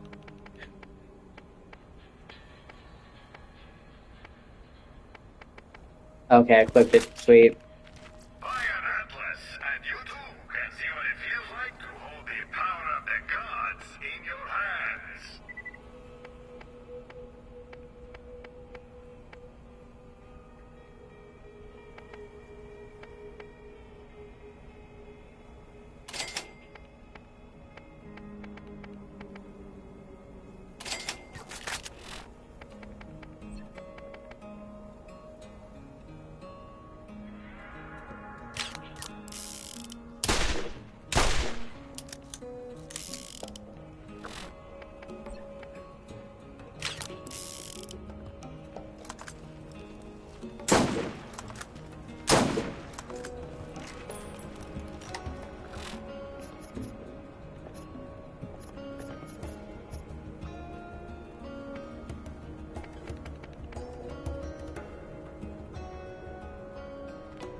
Yeah, I'm gonna keep progressing main story.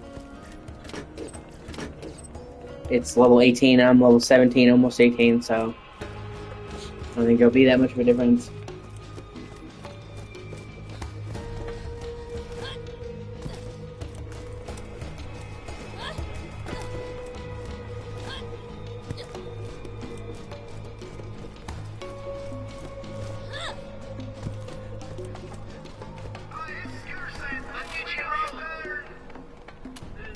Let's get some wheels.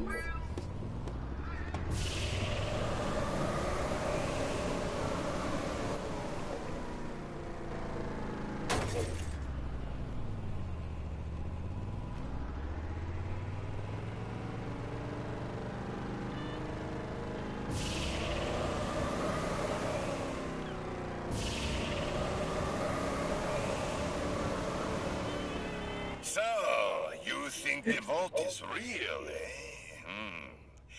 Everyone is talking about it. This is the biggest thing that's happened here in a long time. Think of the visitors we will have. Listen, if you find it, what's inside could be worth a fortune. But only if you get the right partner to help you sell it. So, partners? Yeah.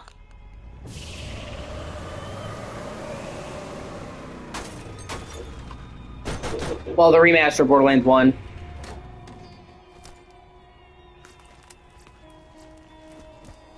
Alright, man, I'll see you later, Chris.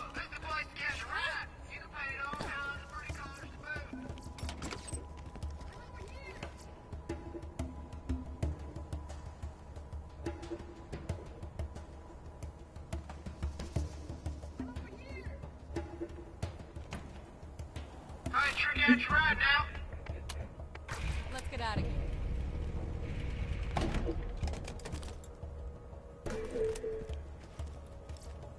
Downloading and analyzing your DNA record. Human status confirmed. Access to the doll headland is granted. Please stand by while I activate the gate for you.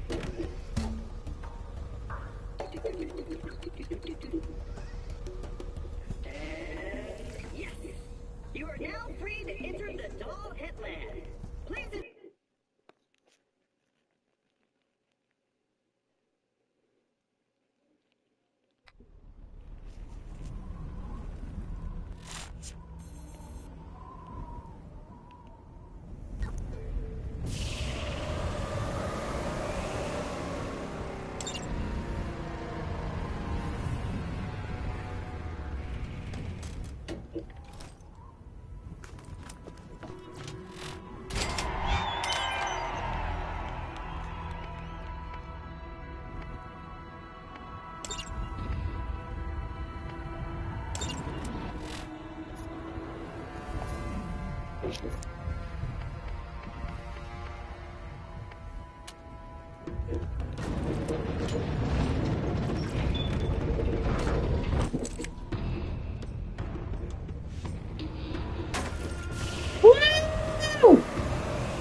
You know, Luck is an old buddy of mine, And by old buddy, I mean asshole that ruined my mom's girl parts. Well, sounds like he's in trouble, so you go on ahead and try and keep him alive long enough so I can kill him at a later occasion. Yeah, and the thing about Maya Moxie is they basically make it so like she fucked everybody.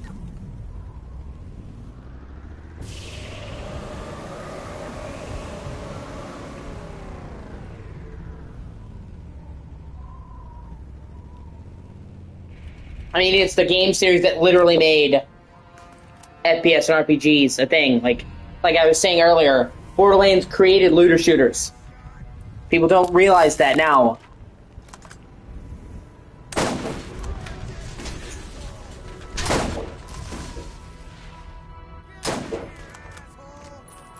But it did. Like, the basis of looter shooters, you know, all about stats, the loot coming out. Borderlands made that type of game. And like, so many games now are looter shooters. But this was the first to really do it. And the first game to really have the idea of combining an RPG with the first-person shooter in this way.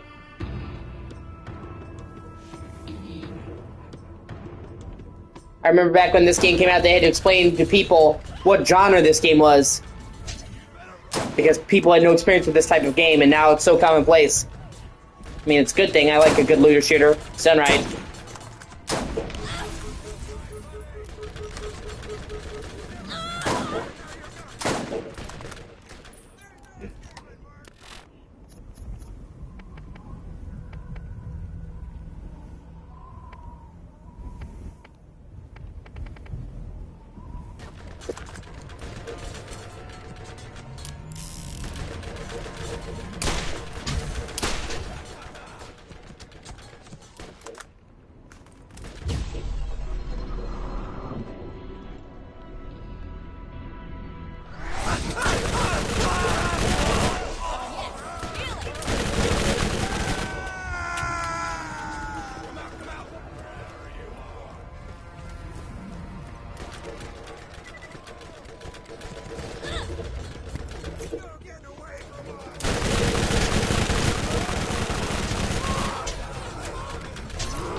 Shit.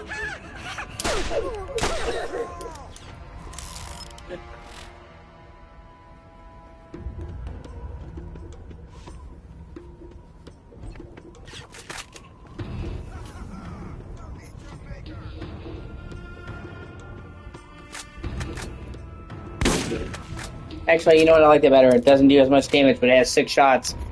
Firing both shots at once and only give me 1 shot, I'm not really cool with.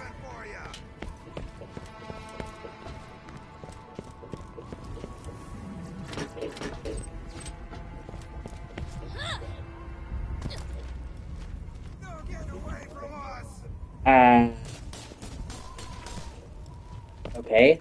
Like, no getting away from us. Where are you? I guess they never properly spawned in. Alright. Okay. Oh, no. Oh, no, they're above me. See, this is why you need fucking indicators.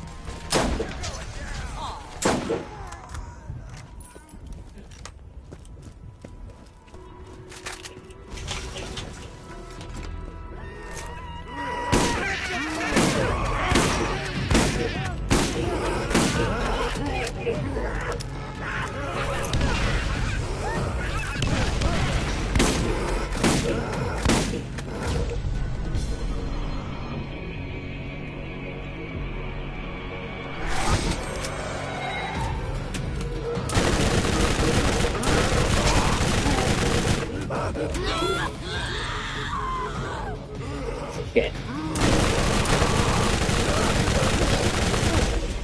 Oh, fuck. Ah, come on! Fuck! Also, I definitely have a talk with Alex later. Because he was like, he gave me, like, shit. He's like, man, in Assassin's Creed Origins, if an enemy's even 2 levels above you, or quest 2 levels above you, they'll kick your ass. It's like, I hate that. And that, now, he loves Borderlands, and that's exactly the type of game this is. If a quest is like 1 level above you, they consider it tough. So, I'll be like, okay. And then I instantly get run over by a vehicle. Oh, fuck me.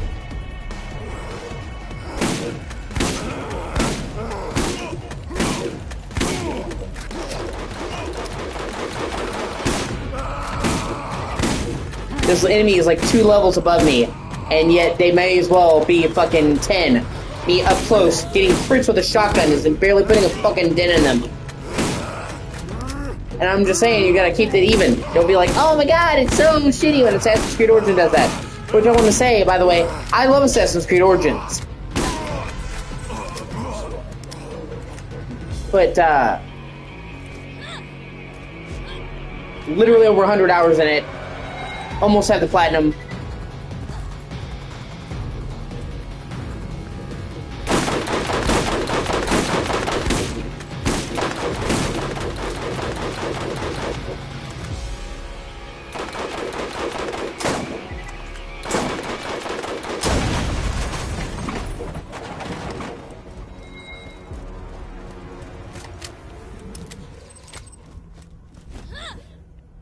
Of course, he doesn't like that Assassin's Creed became RPG. I do. I guess because I like RPGs just on the whole a lot more than he does.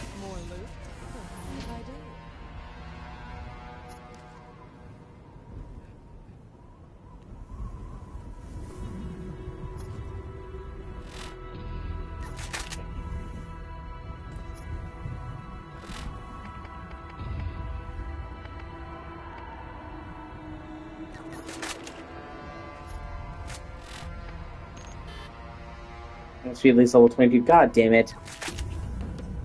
Yeah, the world requirement's level 22 for both of these. Well, fuck you.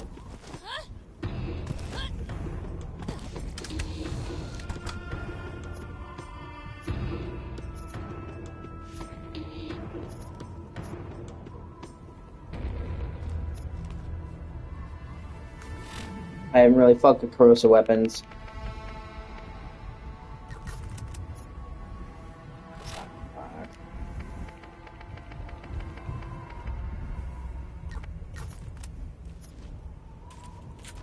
The Assassin's Creed series was always going towards RPG mechanics anyway. Fucking look at Assassin's Creed 2, one of Alex's favorite Assassin's Creed. It's one of my favorite Assassin's Creed. Most people will say it's one of the better Assassin's Creed games. You fucking literally had armor that gave you the armor stats and shit.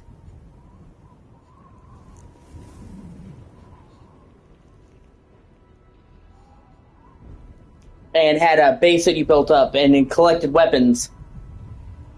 And like if you look at plenty of the other games, Unity wasn't considered RPG, but it had gear levels and a skill tree. So like many of the Assassin's Creed games had RPG elements for a long time before they fully went RPG. So it just felt like they were fully going into what they had already done.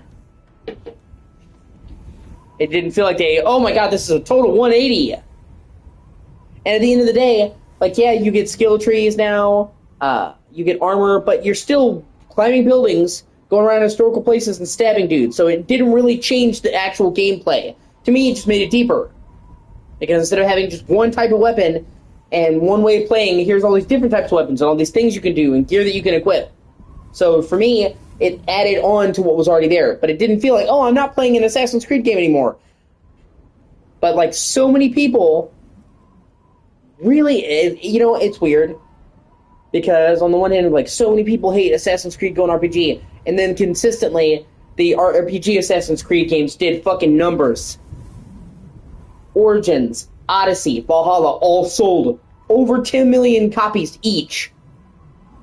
And they literally did the whole second season pass, the Dawn of Ragnarok for Valhalla, because 2 years after launch, people were still playing. So, like, maybe you could say, with Origins, oh, it was the hype. But no, 3 RPG games in a row, and they all sell 10 million copies each, and Valhalla sold well enough, consistently enough, that they were releasing major DLCs 2 years after launch. Obviously, some people liked RPG, which just goes to show you sometimes you can't listen to the public shit, because if you listen to somebody off the cuff, it would be like, oh my god, I hate Assassin's Creed RPGs, I hate it when they win RPGs, oh, it wins shit. Obviously, a lot of people liked it if they all did well and consistently sold well.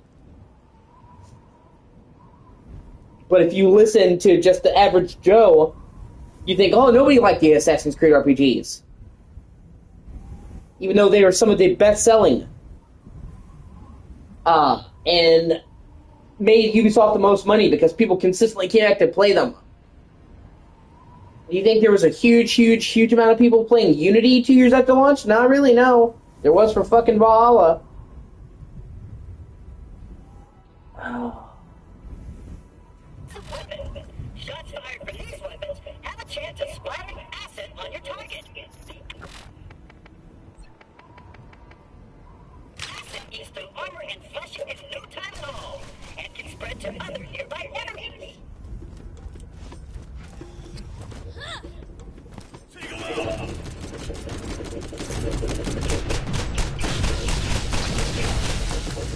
Oh, yeah, I might be in trouble.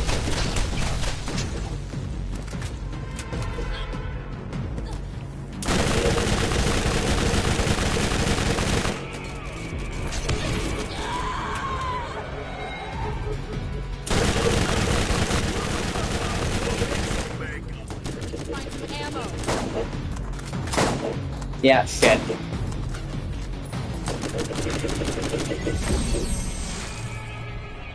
Oh well.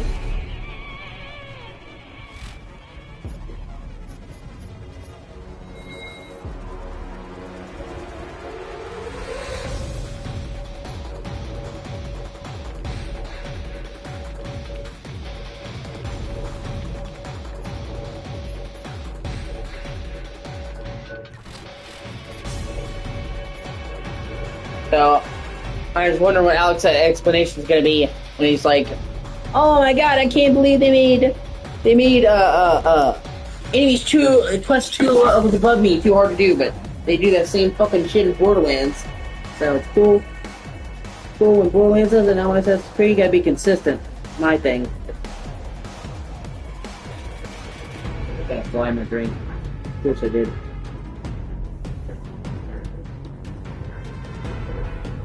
I normally prefer warm weather.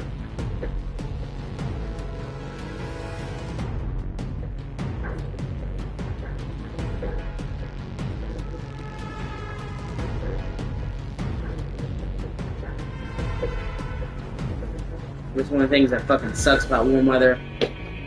Alright. Okay.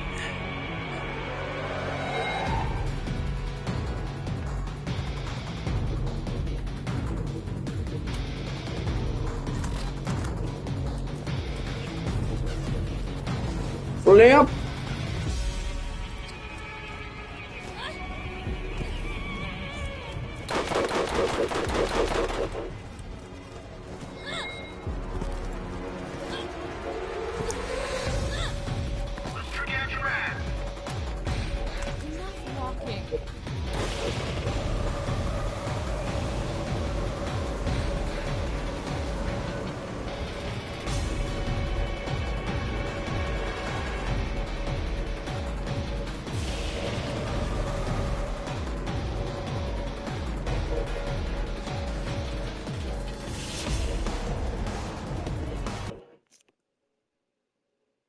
let's finish off this quest.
I got one I've been saving for you.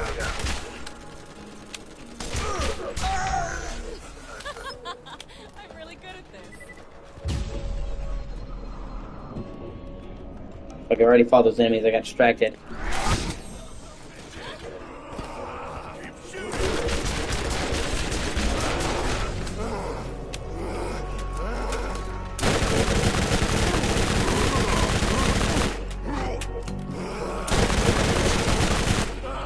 Damn it! Out of ammo.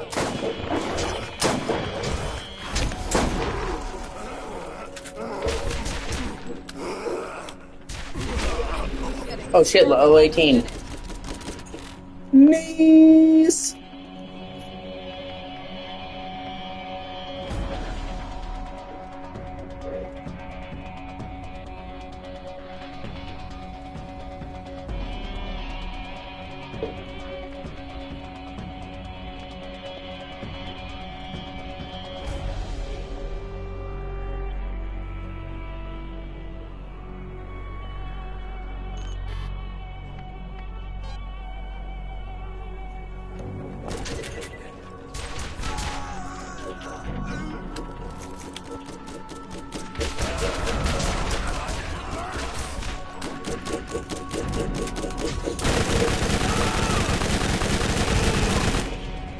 Use all my ammo.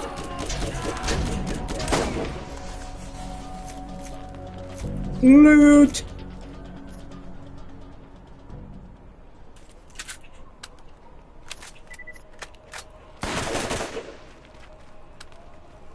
Fire heavy machine gun. Interesting.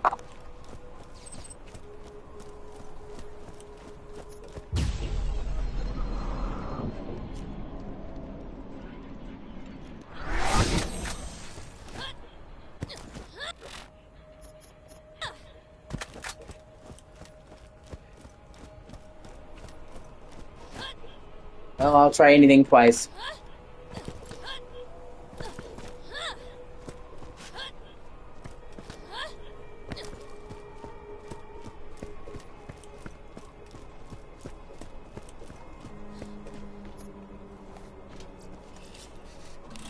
Let's see what we've got.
our new bounties available in Firestone.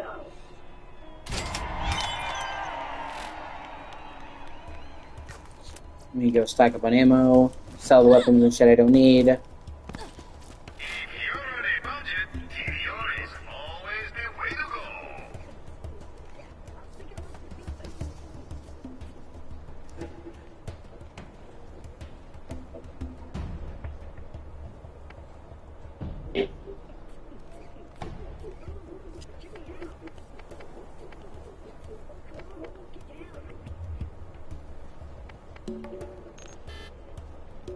That's right.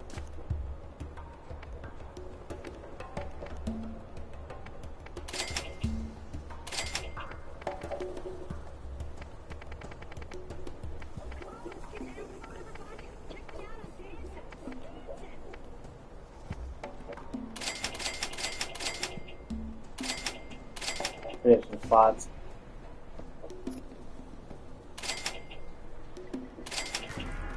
Wanna shoot a lot of bullets really fast? Wait a minute. Vladov has your needs covered.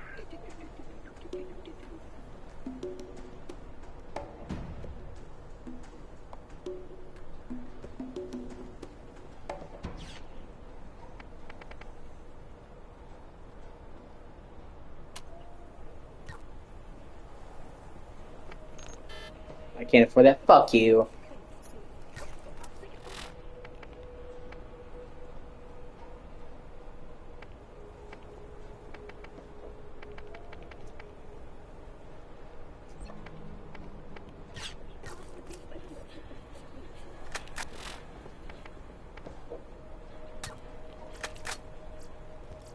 Encounter enough beasties out there, and you'll be happy you bought from the rest.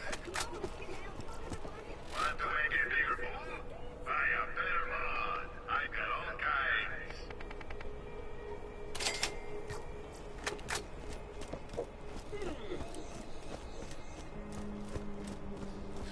Okay, now I can continue the main quest now then. The right level.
Keep shooting!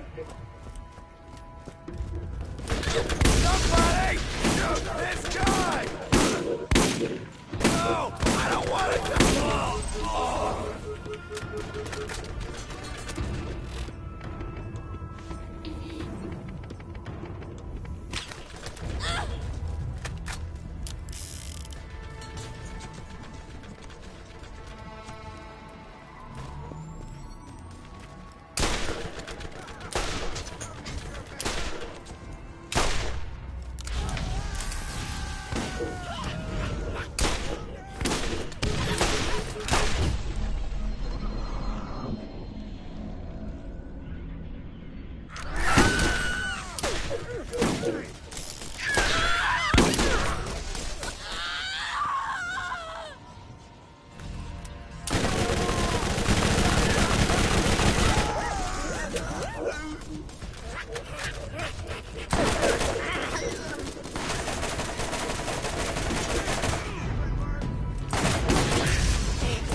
Oh my god, the difference that one fucking level makes.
Of course, can't afford that. Fuck you.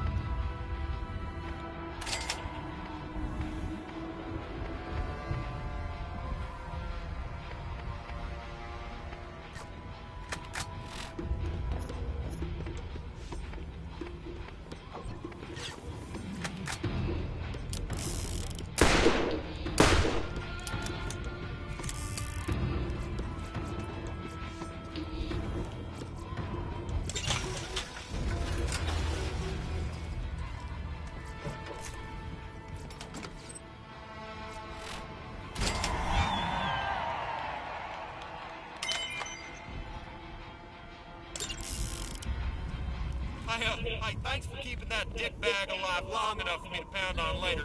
Much as it pains me to admit, Luckin knows the area better than anyone. Might want to use him while he's alive for me not having killed him and all.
Come on, let's get down. Come on, everybody. Check me out. I'm dancing.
It can be one of the best guns. The Hellfire can be randomly obtained.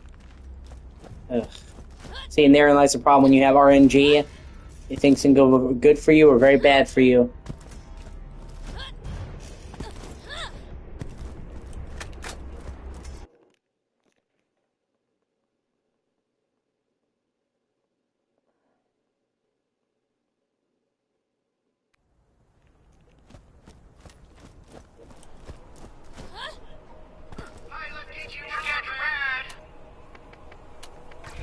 Let's get some wheels.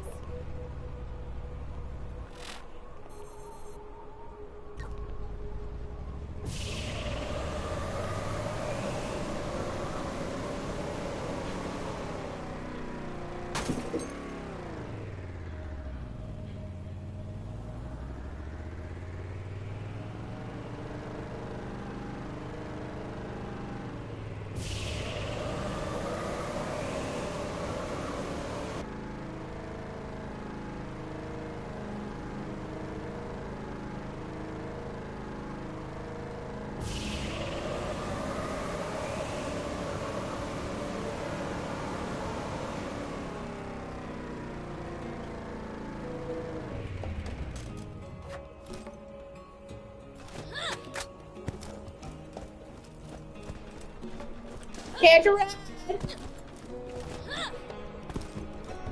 Don't forget to check out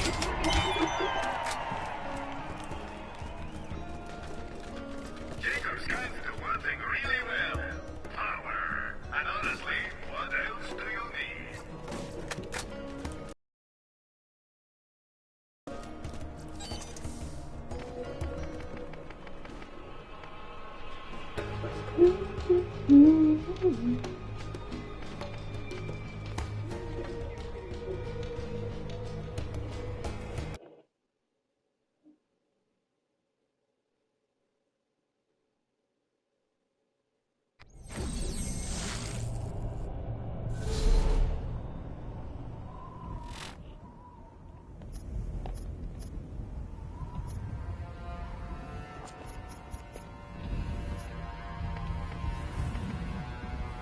Ah, shit. Come on.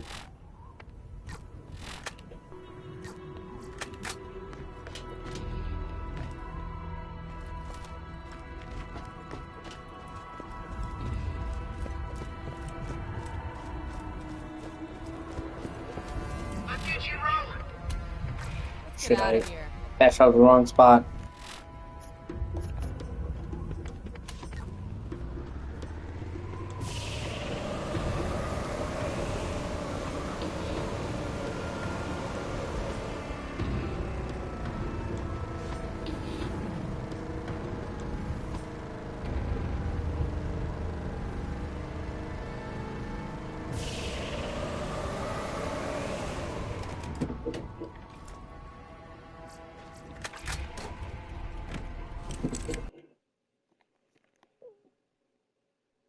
And finally do the last round of the arena.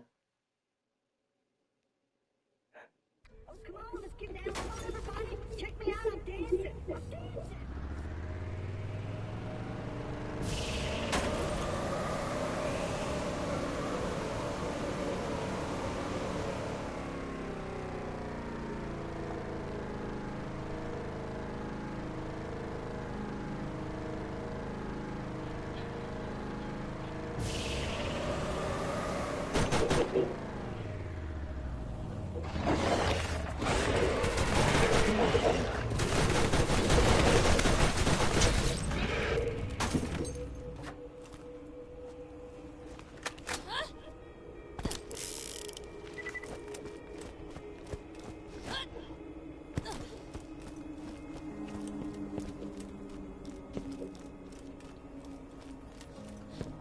I'm gonna heal up before I do this.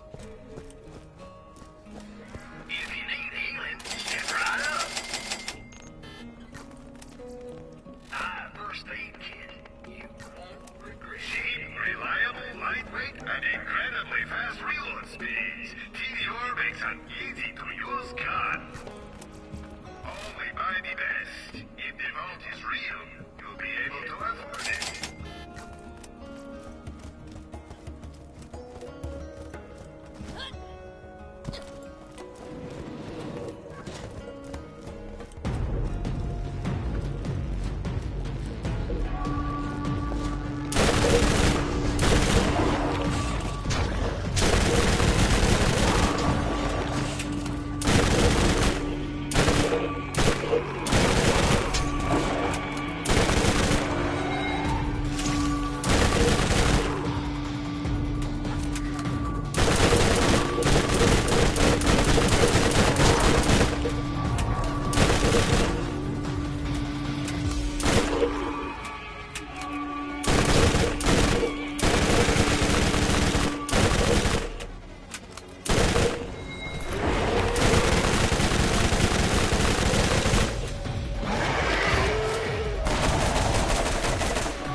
Leveled up!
God damn it.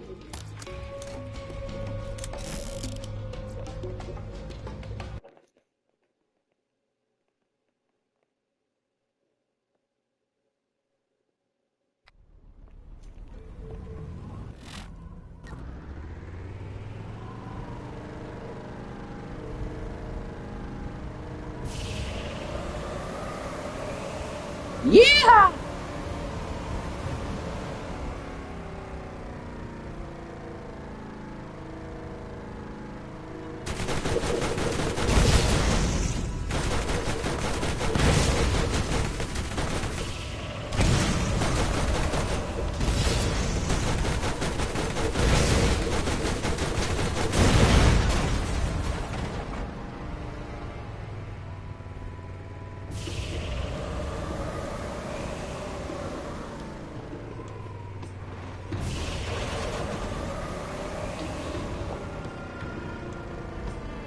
Yeah, I think this would be better with a rocket car. Oh, no, that's fast travel station. Are you about ready to get rolling? Enough walking.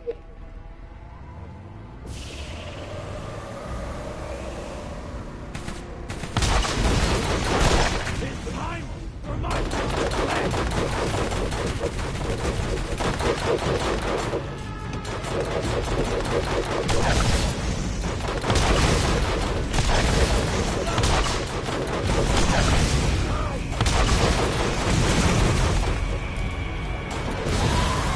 Shit. I don't like it. Ah ha ha ha!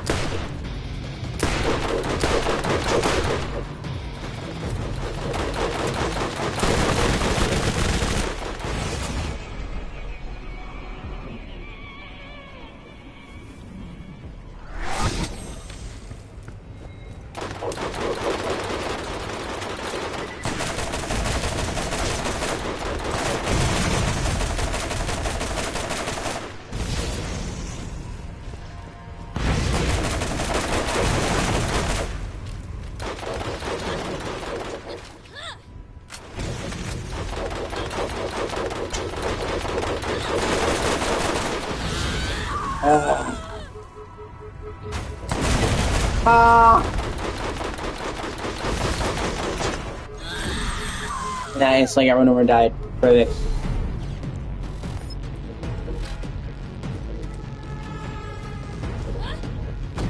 Let's trick out your ride. Let's get some wheels.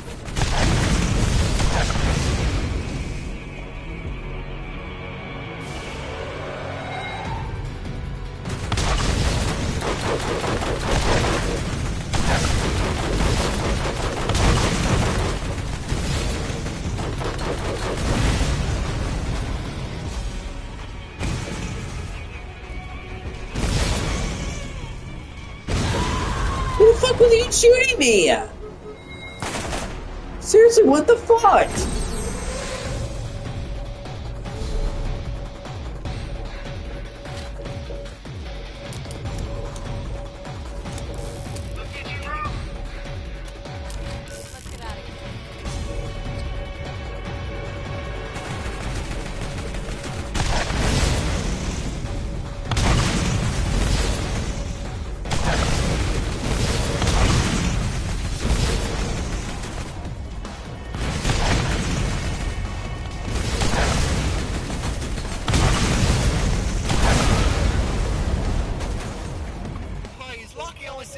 Missions that, like, destroy my stuff? Seriously, I think he's putting bad guys in runners just so you can get on to blowing them up. Maybe it goes both ways. Maybe he's upset at your mom, too.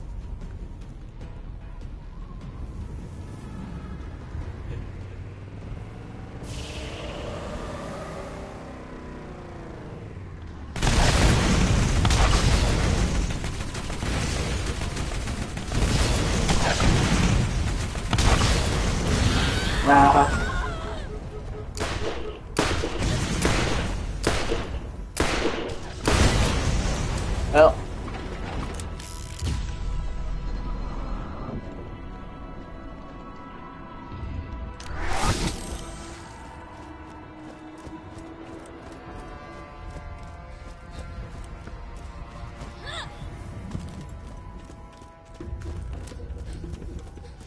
And stop and top up on ammo.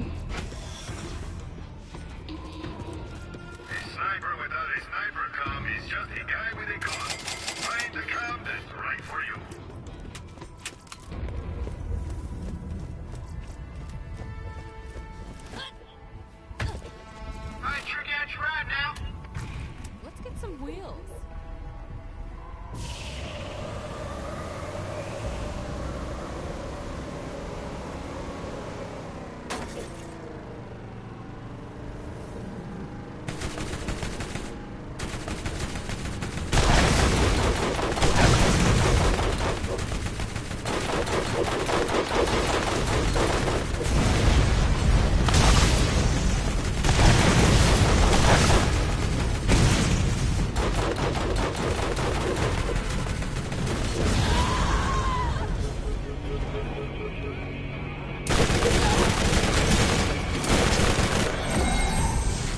Oh fuck.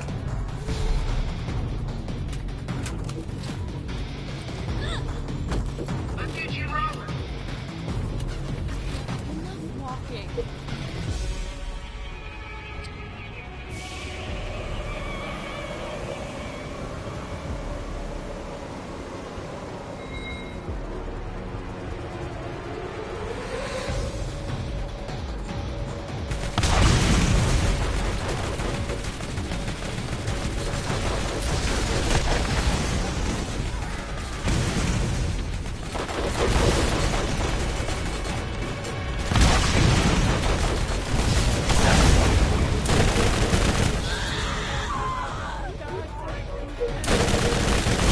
Oh my god.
Oh yeah!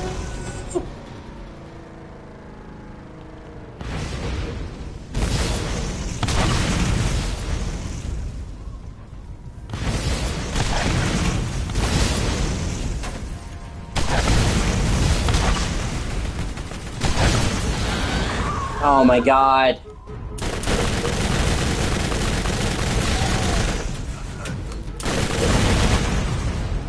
Thank God.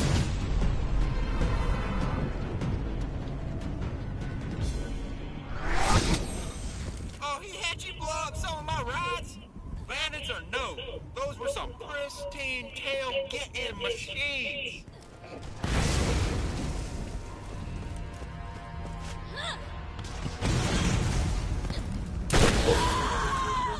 Oh, for the love of fuck.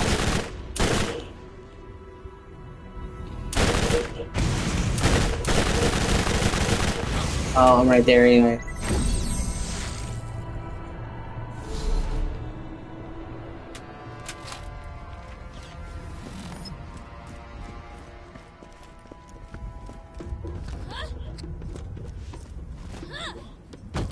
Hey, let's get you rolling, man. Enough walking.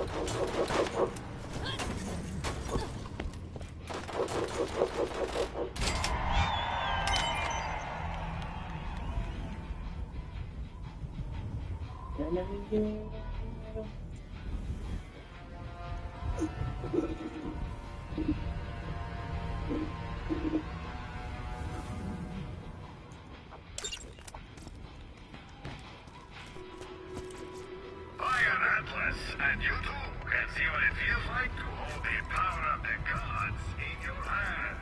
Can't ever be too rich, too good looking, or too well learned.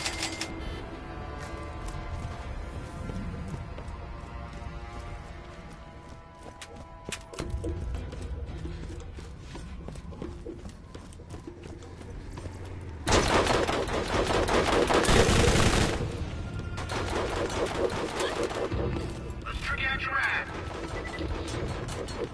Let's get some wheels.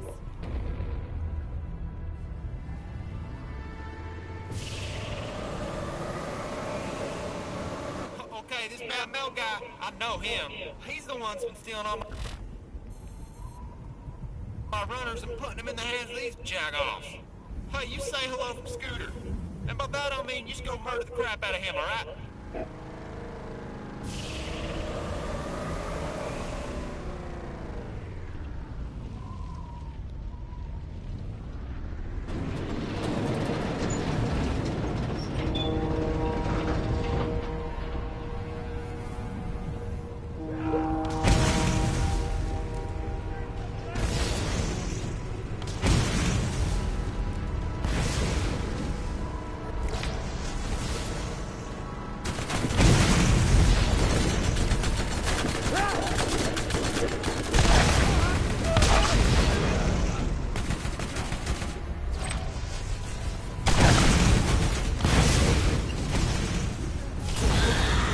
Shit.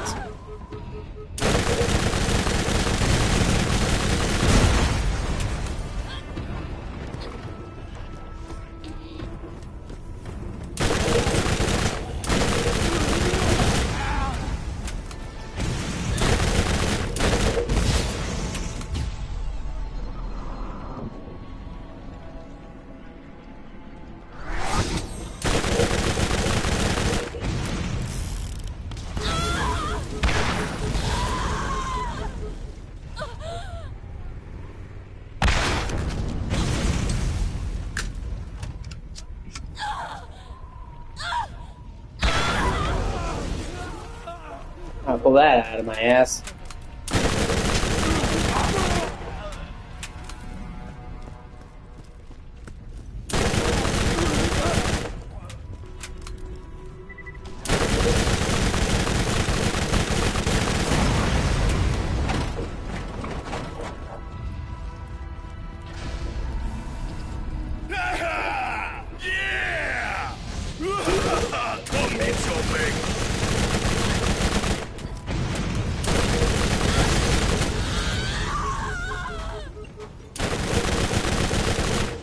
Ah, come on. Yep, fuck!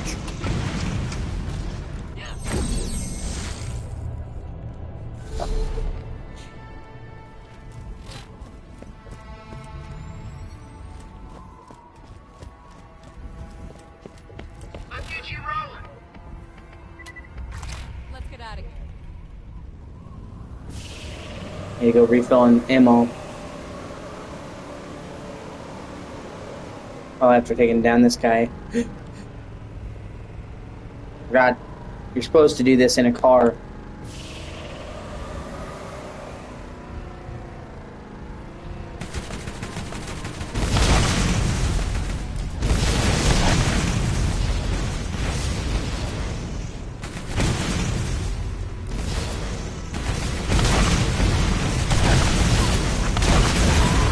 Oh my god! The fucking car shit in this game sucks!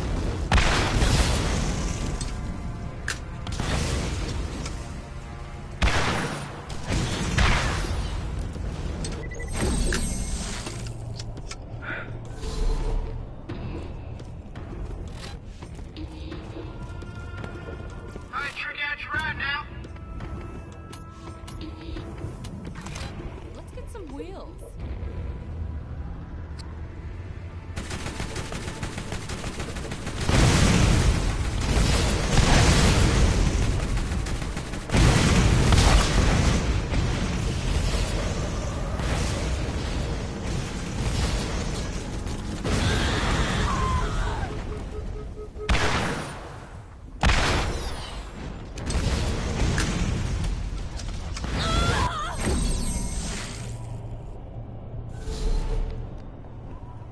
See, what about that's fucking fun? What about that's fair? About ready to get rolling? Enough walking.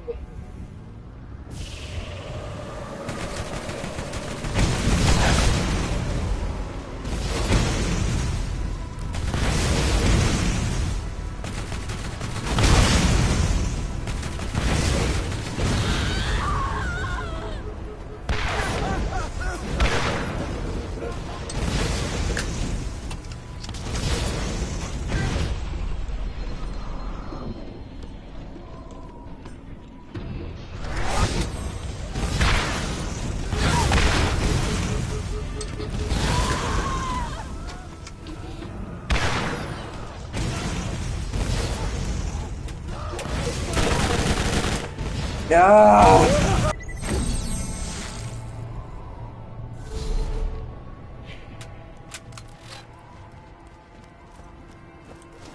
Trick out your ride.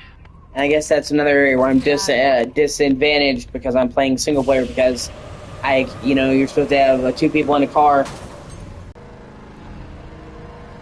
So I could have somebody else aiming. Still, actually, this game is okay. It's a rough first draft, but I think it's kind of overrated. And I don't think it's held up very well over the years. It created a new genre and a good one, and I appreciate that, but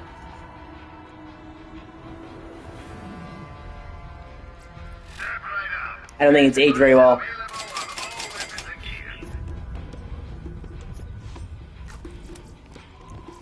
400% more awesome. Also, torque doesn't make the guns out of freaking wood.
On the fuck on!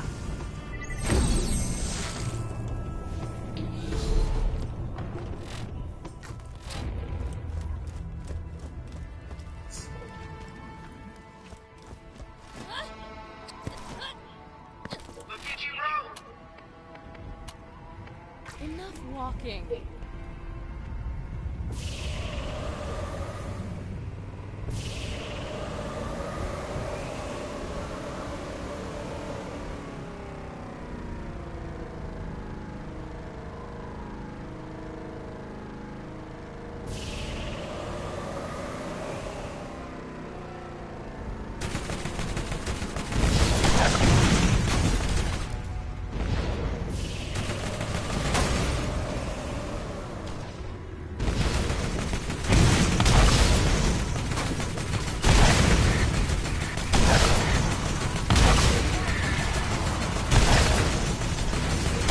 Yeah, see, I'm basically having to cheese this by rail riding him.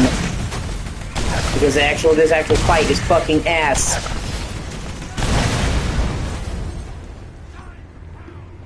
Well, who friggin' robbed? Matt Mellon's gone, left his worthless piece of crap soul. You become quite the little go-getter out there. Drop by my shop, you get to New Haven. I'd quite like to meet you in person.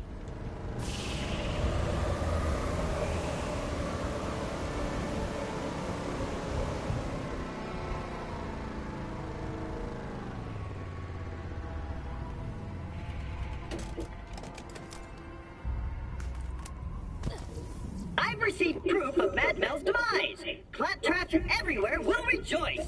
Please wait while I enable access to New Haven.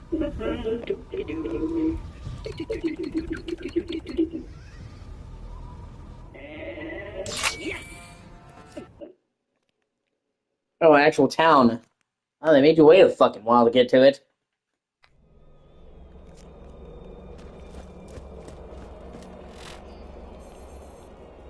What kind of a town?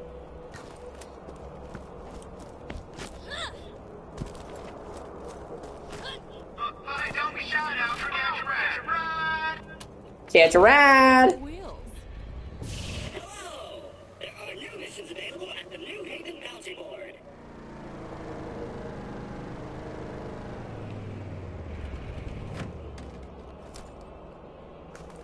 I'm transmitting to inform you that I've made a decision I think you won't like. As Administrator of New Haven, I am responsible for the well-being of its citizens. And in that capacity, I must keep the road to Sanctuary closed for now.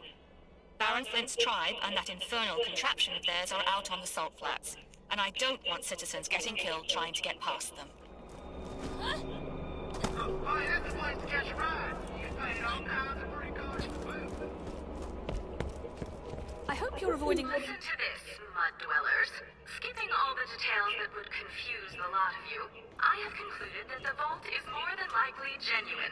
In addition to that fact, which has probably burned a hole in your brain, the vault can only be opened once every 2 centuries, and that time is about to arrive. Yes? Did you need something? There are more important things to do here than chase after some fairy tale. The vault is not real.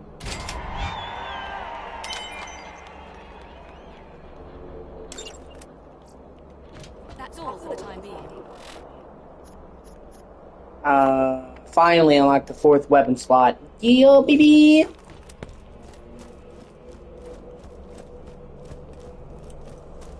Scooter asked me to tell you about a little something he needs done. You should ask him about it.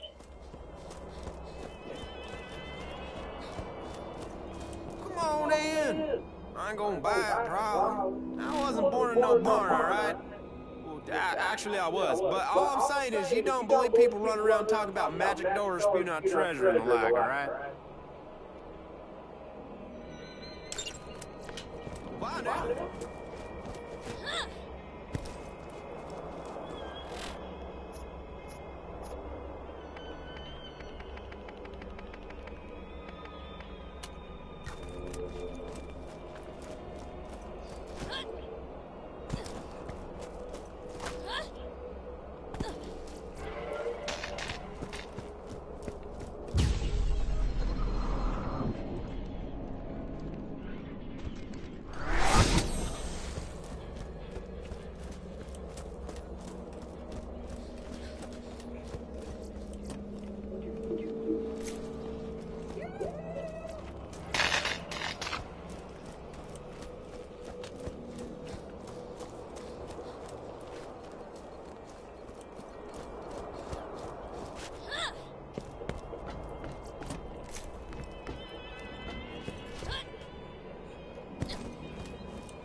Hello again.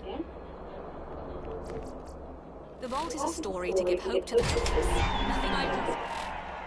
Keep getting better. That Scooter asked me to tell you about a Oh, 20 years. little something he needs done. You should ask him about it.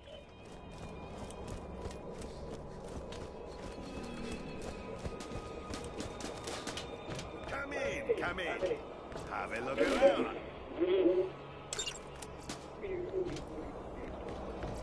Want to make a bigger pool? Buy a better mod. I got all kinds.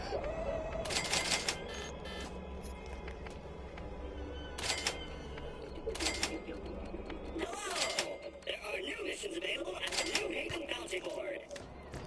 Far be it from me to put a damper on Jason's dream.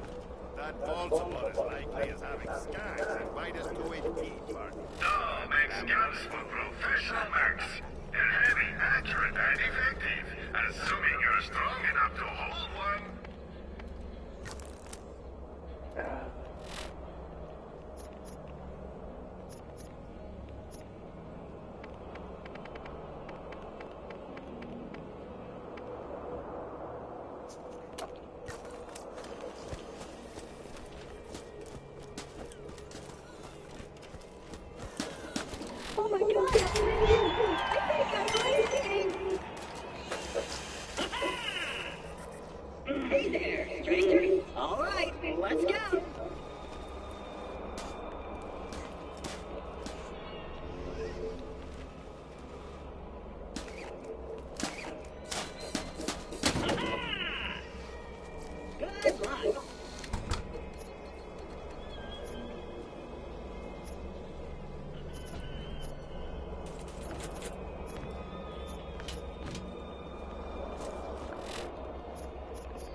The lady with scars where her face should be believes that you and I are looking for the same thing. You should come to me now so I can see the artifact you have recovered. Your DNA has now been granted clearance to travel within the Rust Commons. Please wait while I activate the gate. I am the best one. Yeah. I am the best one. Here it goes.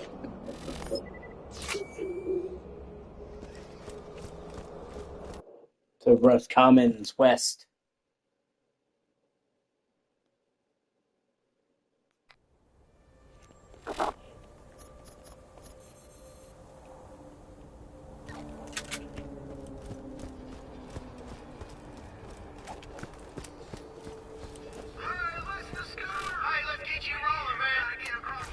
Let's get out of here.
Oh, fuck. Yeah, I might be fucked.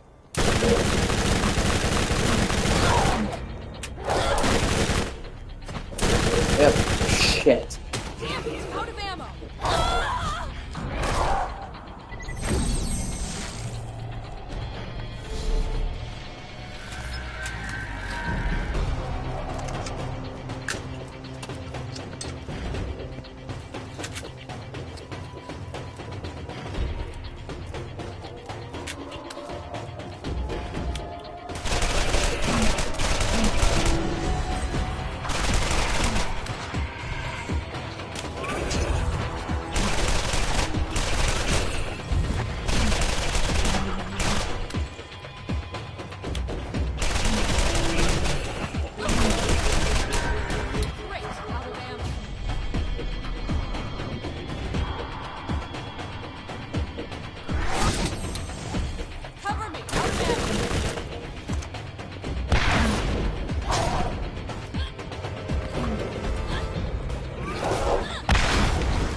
and just got out of like all ammo. Fuck me.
Don't be shy now. Come on, catch a ride. You can't ever be too rich, too good looking, or too well armed.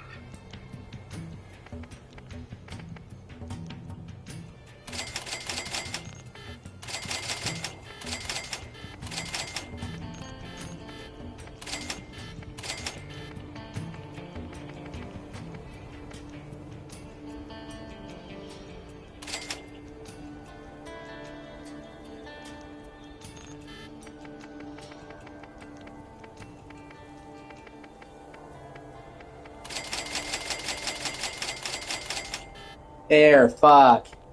I can hold more ammo. Thank God.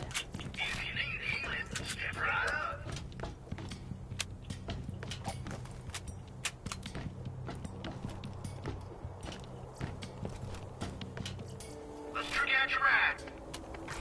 Enough walking.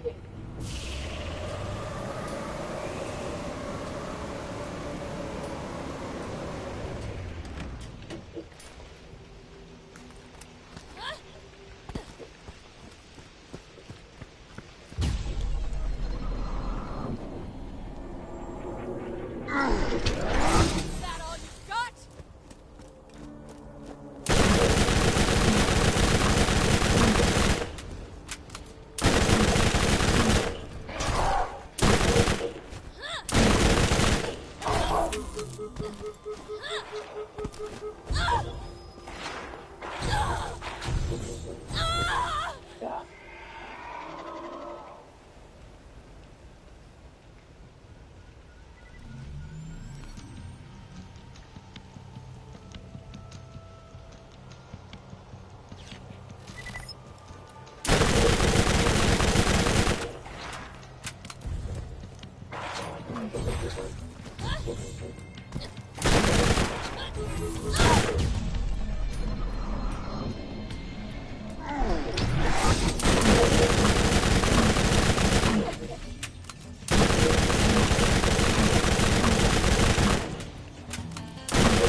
Fuck!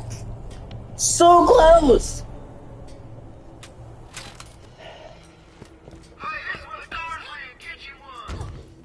Going after the vault? Better arm yourself with the best.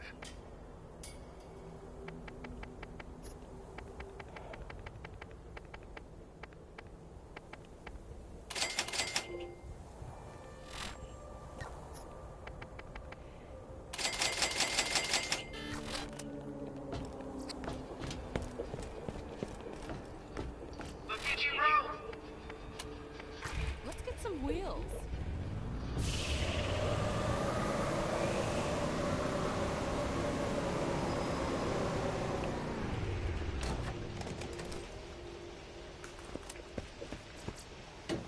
Oh shit, I didn't mean to do that.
Oh shit, wow.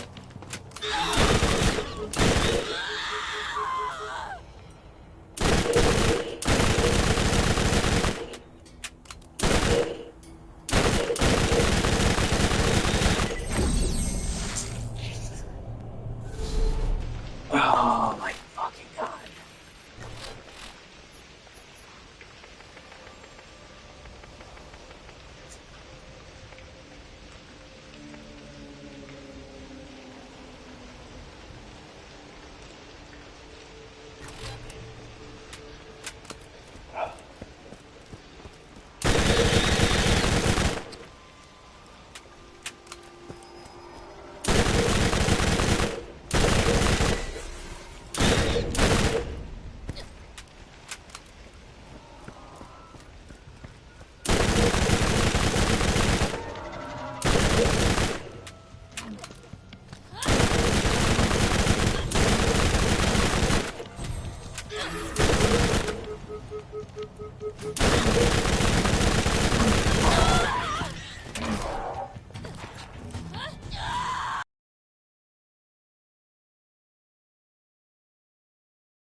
Oh goodness.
Well, honestly,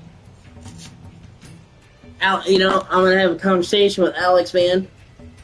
Because, like I said yesterday, every time I bring up Assassin's Creed Origins, she just like, if a quest is over 2 levels above me, I can't do it. I'm getting my ass beat. And he's like, and I have to grind out side quests to get levels. And that's the reason why he quit playing Assassin's Creed Origins, like at the very beginning.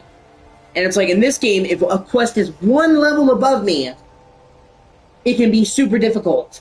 And there are times when literally the only way to get enough XP to progress is to do side quests. There is no more main quests that are my level. So, apparently, it's cool for Borderlands to do it, but not cool for Assassin's Creed Origins. Yeah, it's kind of pissed me off. I'll be right back.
might actually do some of the DLC. I was reading up into it, and I actually technically level to start some of the DLCs, and they give you really good weapons.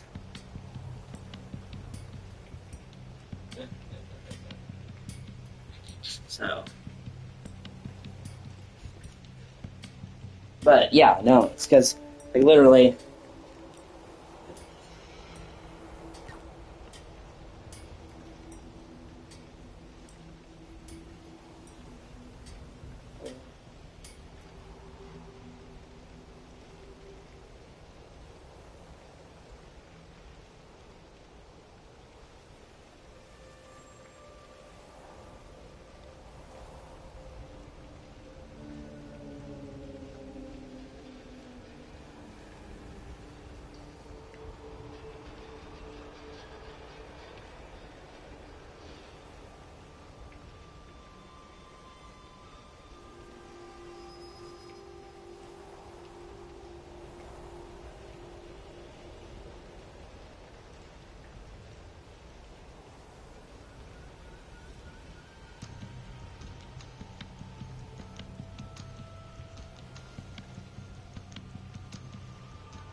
Can we go now?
Okay, so I'm gonna do Dr. Ned's Undead. Okay.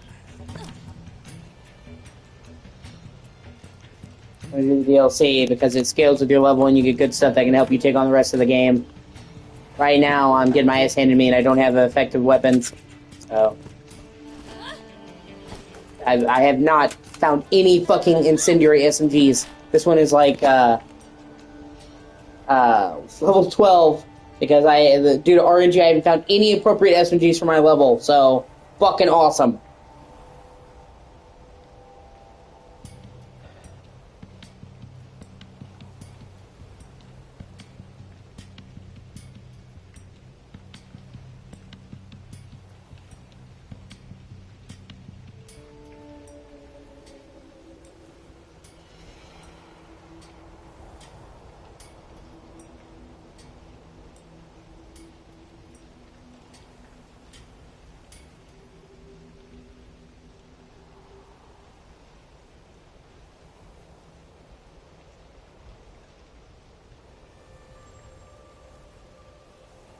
Okay.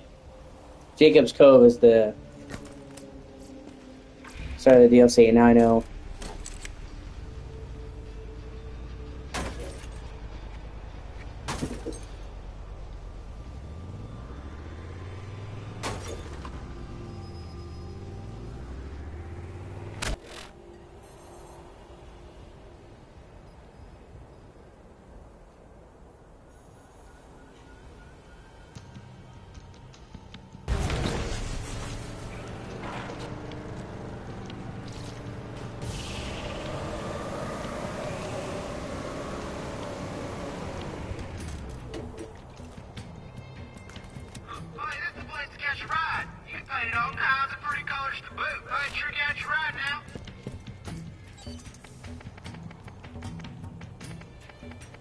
Jacob's Cove.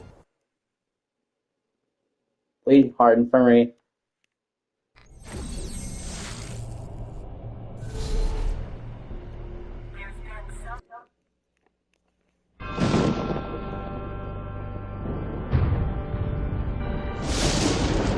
The Zombie Island of Dr. Ned! I've never done any of the DLC for Borderlands 1, so this is totally new experience for me. And stormy night. Sheesh. On a distant corner of Pandora, where few men dare to tread. With the journey to find the elusive vault behind them, our fearless adventurers set off into the trees of... What's a tree? Oh, for the angel's sake! It's a plant that grows out of the ground really tall. Like this? No more interruptions. So, they set out into the trees of Jacob's Cove, a land very much ravaged and forgotten by time. It was here that the scientist Dr. Ned, who is totally not Dr. Zed from the last story at all, tried to help all of mankind, but ultimately caused very bad shit. That's a swear. Dude made zombies, okay? You're not the police of me. Pay attention. Okay. So some bad crap was happening. And it got really spooky. And this is when our story... I think they're joking about the fact... Is this going to be true? Yes. Probably a lot of it. You're adopted. But I wonder if them talking about trees wasn't a response to them, so much of Borderlands 1 being a desert. You're adopted. What?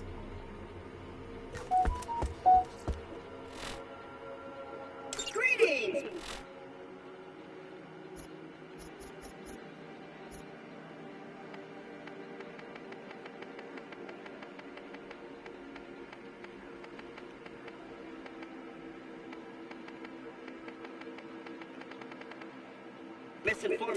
Okay, I thought it leveled up according to me, and I guess it's different. If you don't.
Yeah, on playthrough 1, DLC scale from 15 to 20. Okay, so then why is there a quest that's level 25?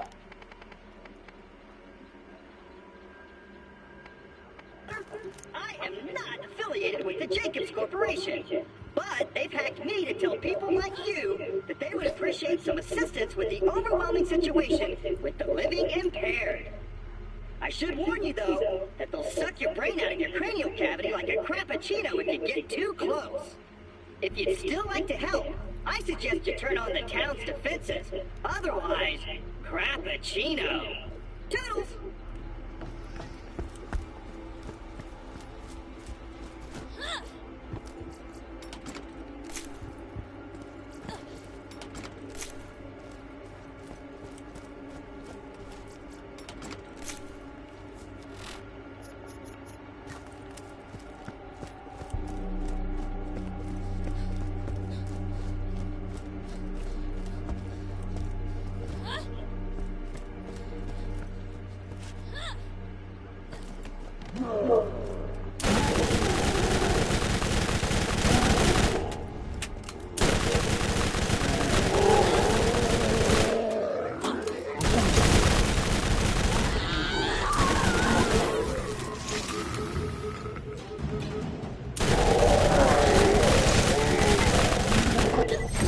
See, I mean, I don't understand that.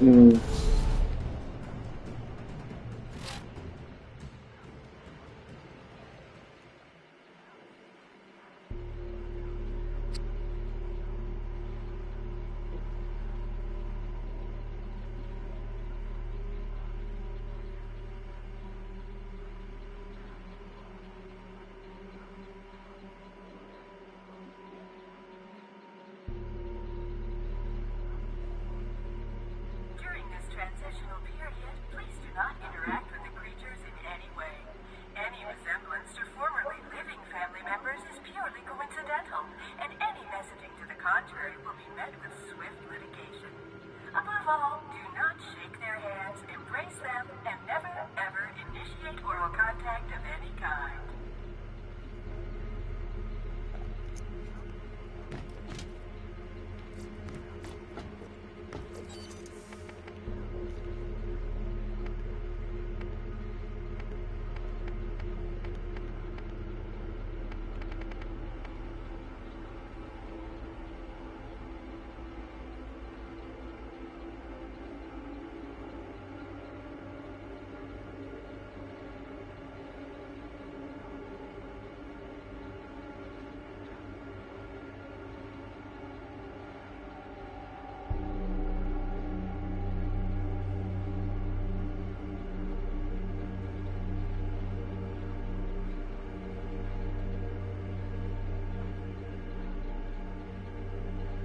I'm just trying to figure out why scaling's fucked up, and it will be that way for all of them. Because if so, then there's no fucking point.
Okay, I'm looking at the shift codes.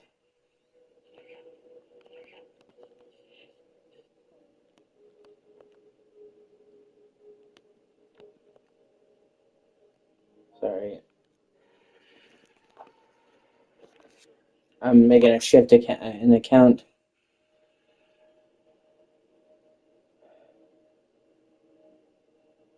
And it's blocking it so you can only hear me. Why it does that is fucking, I don't know.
Okay, now let me enter the shift code. There's a website that gives shift codes.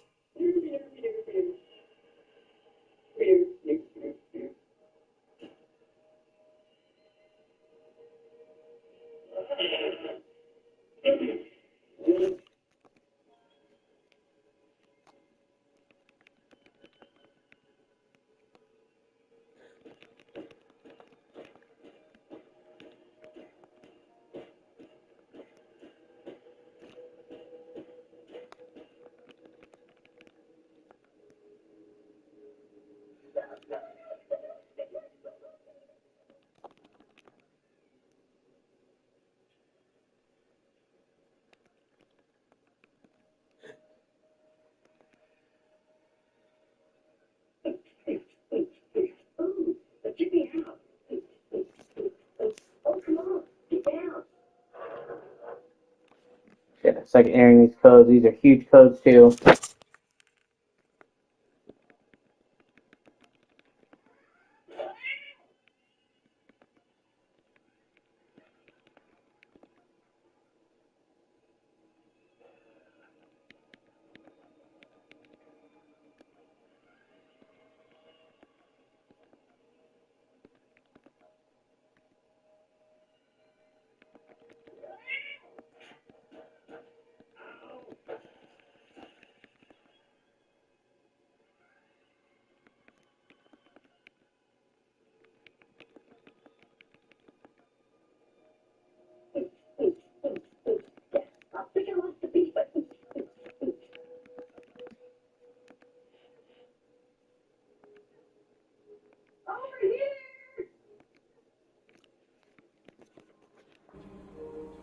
Okay, I think... Oh, I think that's it. Okay, let's see if it worked. It said it worked. Maybe that'd be a good way to get some nice weapons. And I would say, oh, it's cheating, but it's not really. I mean, it's their Gearbox codes that they gave out in the system they put in the game, so it's not cheating. So, you know, it's the same people like, oh, it's cheating to summon.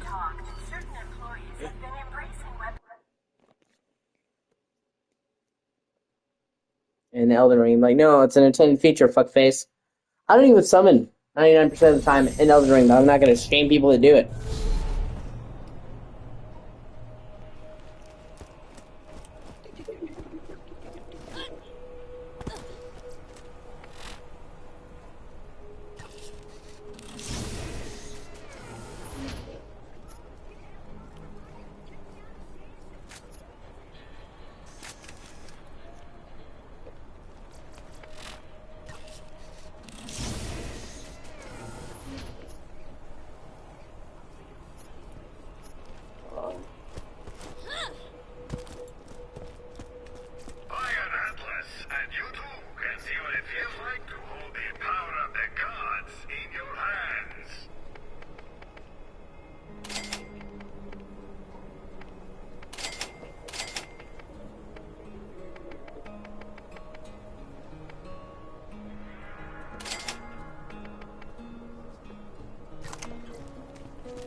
There we go. Incendiary Thumper.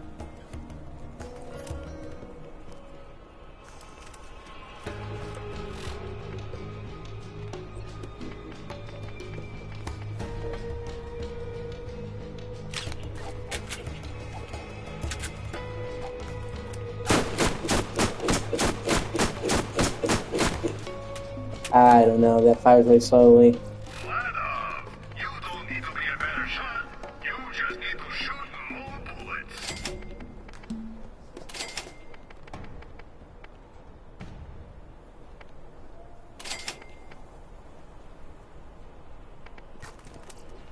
I got a bunch of golden keys, so keep re-rolling them.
Actually, hold on. I forgot the Mad Moxie's Underdome gives you a storage system. Instead of selling this shit, I can store it for later.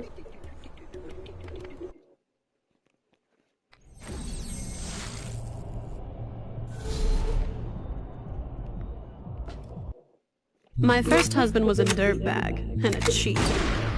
My second husband was fun. I figured by then that I deserved a toy. All for myself, and that's what I got. Still wish I hadn't broken my toy. My third husband was good with numbers. And his hands. We're still friends. Kinda.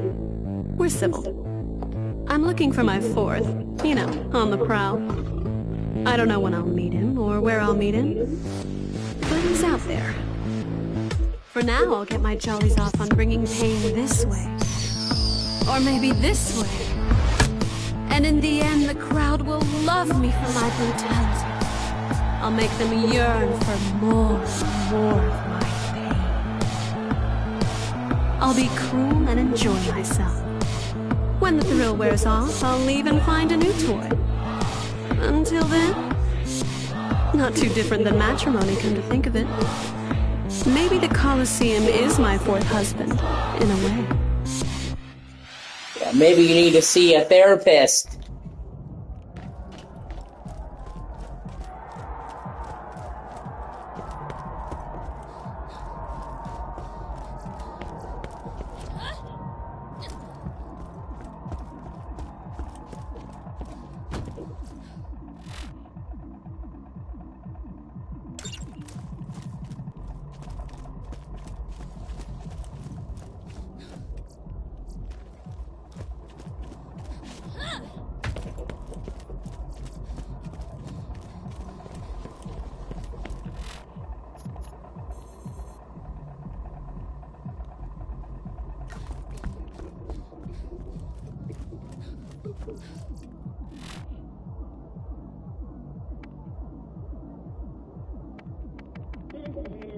Oh, there's the bank right there.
Ooh, nice.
Oh, I got like 70 gold keys with that code.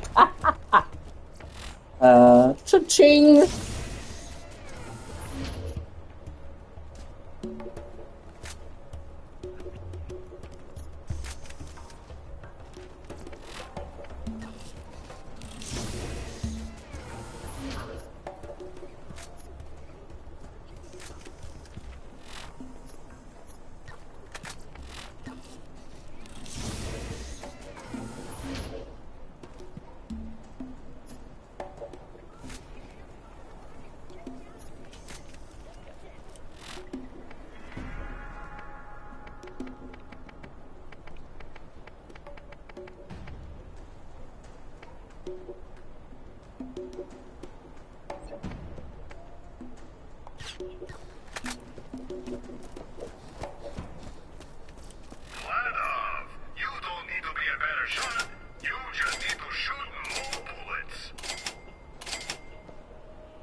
Just give me a good SMG, you fucker. I've got one SMG thus far from this, and it was fucking kind of shitty because it fires incredibly slowly.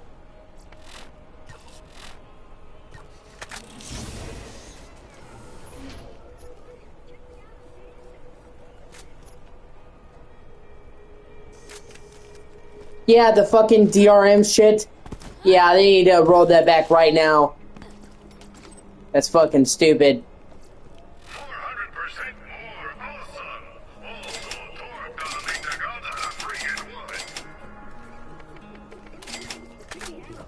And they say, well, you need an internet connection to download in the first place. Yeah, but the games that you have downloaded should be able to be downloaded forever. You know I like Sony, but I absolutely can't defend that. It's fucking dumb. And it needs to stop. Like, it needs to be rolled back immediately. And I think there's going to be a huge backlash, and it will be rolled back. Yeah, Sony never should have done that. Ooh, shit. Much better shield. Yes. Yeah, like I said, I can't defend that at all. That's fucking stupid. Oh, I had a storage upgrade in my backpack I hadn't even used yet. Fuck! Whatever. That would have saved me some time.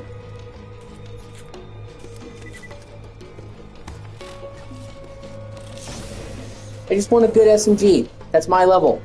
Like I said, I spent the last however long in this game without even having a proper fucking SMG. The last good SMG I got for my playstyle was level 12.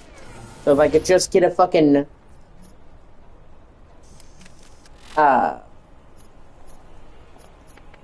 appropriate level SMG that doesn't fire incredibly slowly, which is kind of counterintuitive to the point of an SMG, I'd be... Yeah.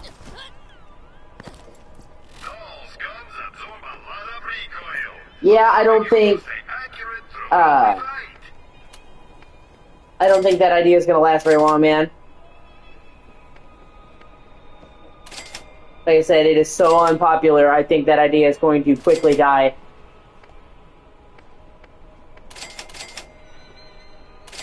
So, it's the most unpopular idea they've had in a long time. I do not think it's going to last.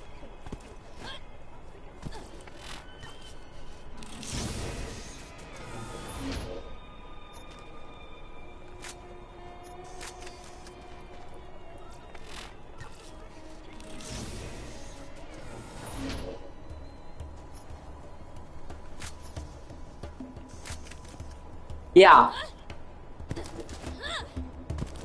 Yeah. I 100% agree, man. We paid for those games. We own them. I 100% agree.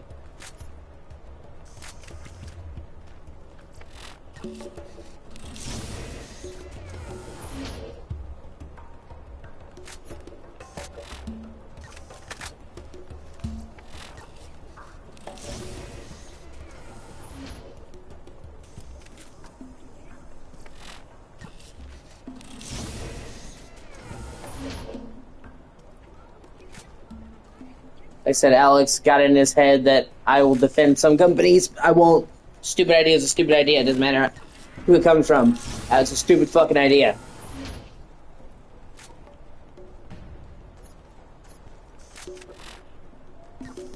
God, just give me a fucking SMG. Holy shit.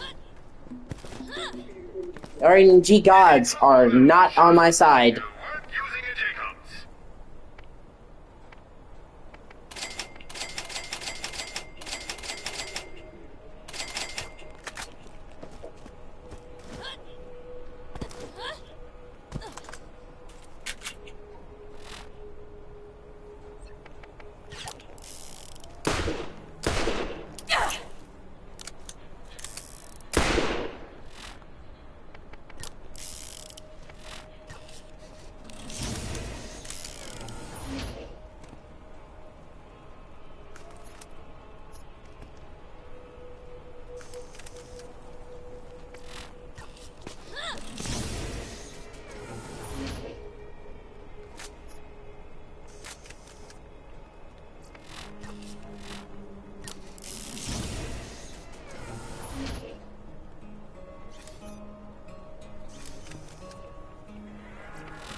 At the very least, I'm making money, so.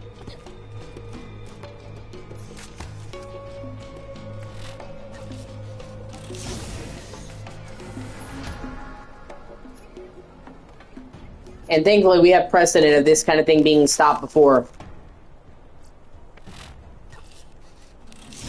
Microsoft actually rolled out a thing on their Xbox that made it if your console couldn't gain connection to the internet on Xbox One, I think it was, or maybe even Series X, that it wouldn't let you turn on, and they actually rolled that back and got rid of it.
I'm gonna keep that. That's Gearbox branded gun.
Double thumper.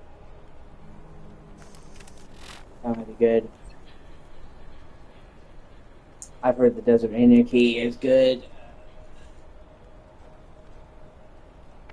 Let's see.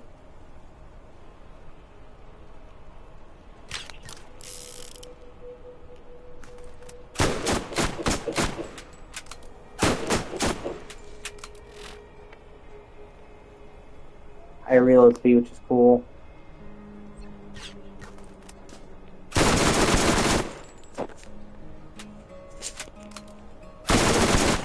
Okay, we might be cooking with gas. Going up to the vault? Better arm yourself with the best.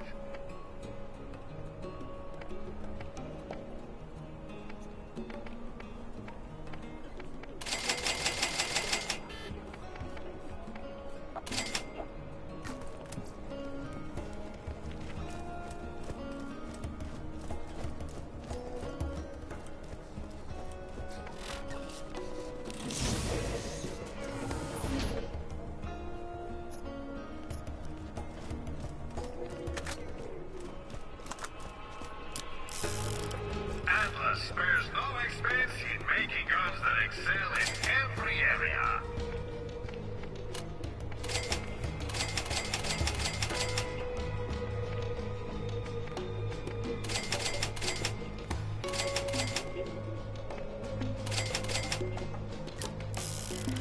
Look at the old shit I'm not using.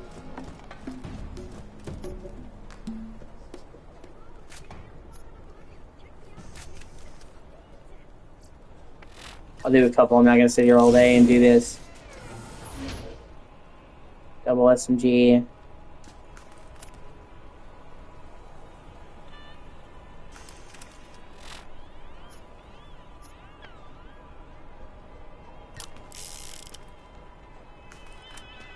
Alright, let's test this out in the field.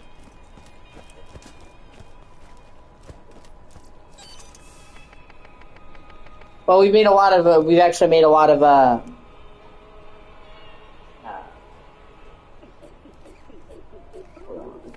we've made a lot of, progress in that space with regards to owning games, with the Stop Killing Games movement now going before Parliament. And recently they just announced in the Crew 2 they're adding an offline mode, specifically to avoid issues with the Crew 1. So we have made headway. Before they would have said, oh, we're going to shut down the servers of this game, and fuck you if you don't like it. And we're going to try to stop you from doing the servers. And now they're actually preemptively putting an online mode in a game, so you win some and you lose some.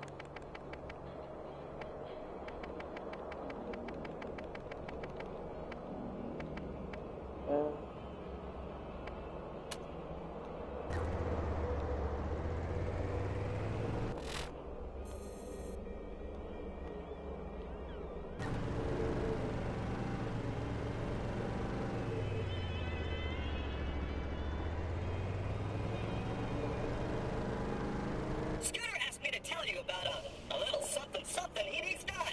You should ask him about it. That's an incredibly random thing to say, Philippe. But I feel you. Can't remember the last time I had some key lime pie. I don't even think I've ever had beach cobbler.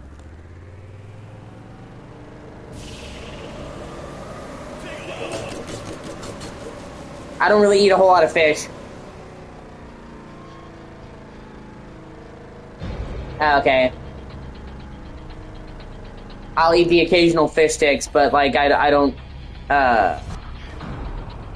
Yeah, pretty much. Yeah, exactly. You own nothing.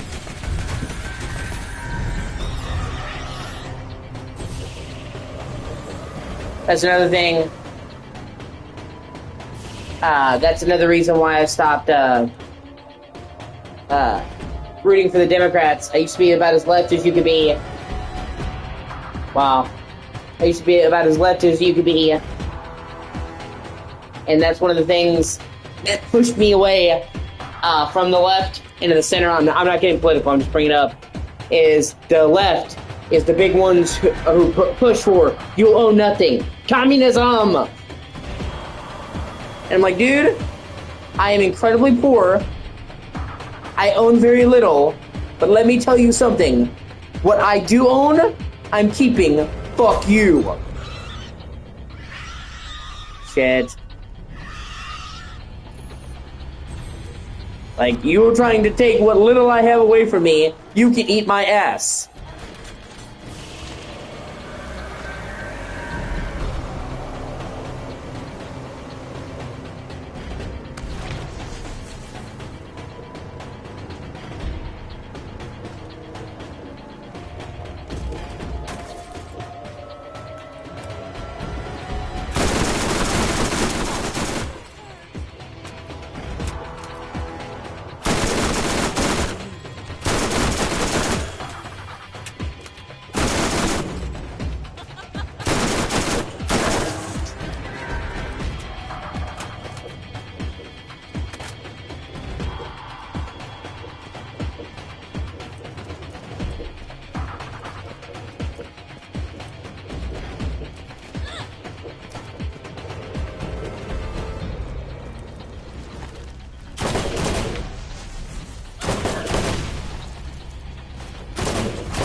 And honestly, like, okay, let's say you want to fight the greed of capitalism.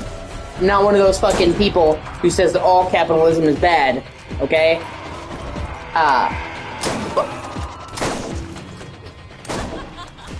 Right?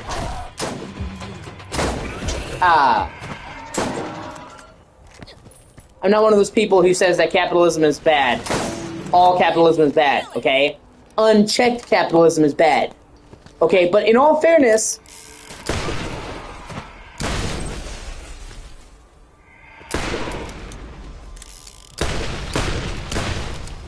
any form of government, any form of commerce that doesn't have checks and balances is bad, okay? Okay, I somehow got stuck up against the wall. Okay, come on. Oh, come on, bro. Okay, thank God, fuck. So capitalism is bad. Unchecked. But anyway, I'm not one of those people who thinks all capitalism is bad. People deserve to be able to own fucking shit, man.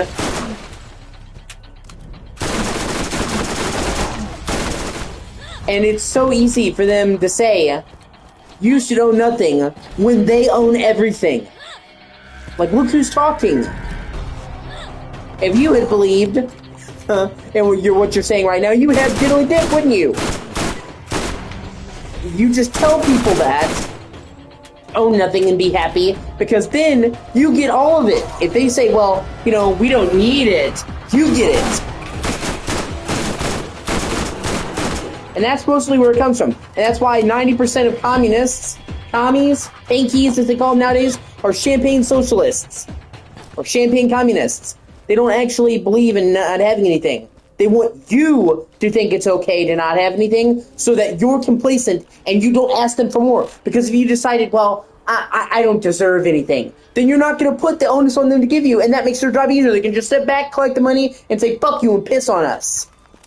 But if you start demanding things, well, then they might actually have to do their job.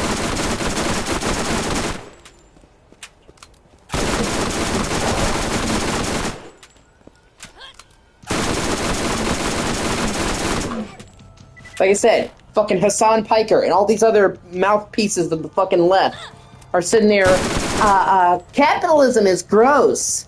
All these billionaires are gross. All this extreme money is gross. Meanwhile, he wears fucking $16,000 Gucci shades.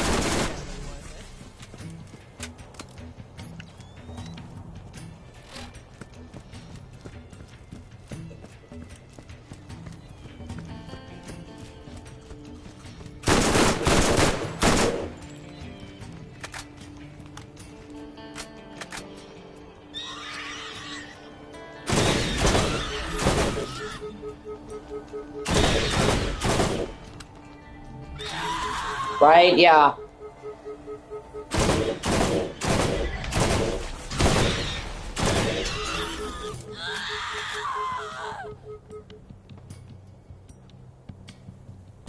For Rizzles. Oh, yeah, I'm just gonna have to come back and do this quest later. Those racks that are like 3 or 4 levels above me, I can't take a horde of them all at once. That's what I'm saying. They want you to be okay with having nothing so they can have everything.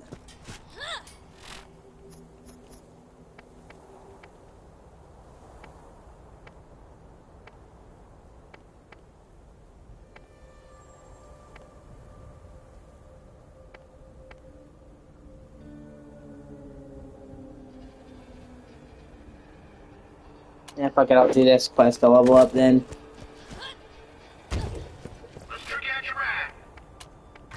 Enough walking.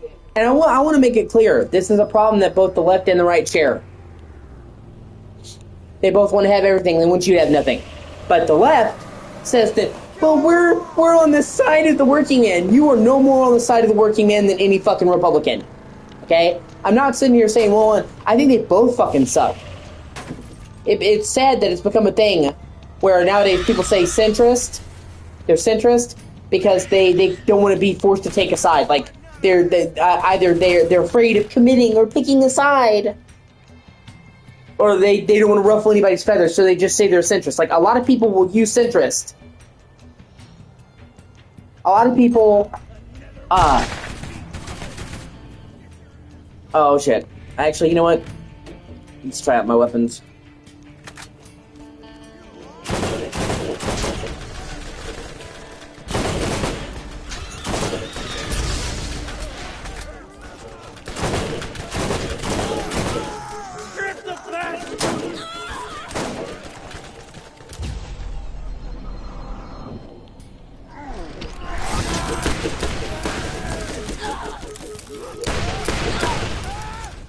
Shit.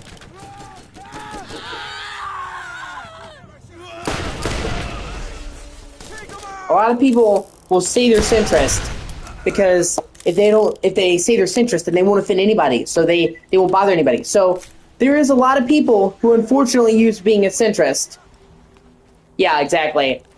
Like the Marvel Ultimate Alliance 1 and 2 remasters. I would love to get those, and they were off before I got up. I could get them.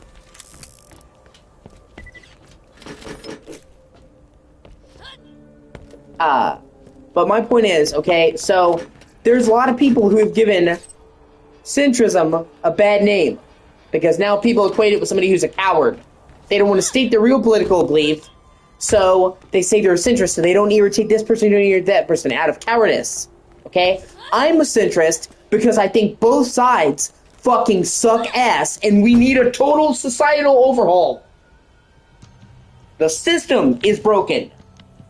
Not because I think, oh, I don't want to offend somebody. I think literally, left or right, we're getting fucked in the ass, and I'm tired of deciding which direction the dick in my ass is coming from. I'd rather there not be a dick in my ass. It's like, it doesn't matter where the dick came from if it's fucking you.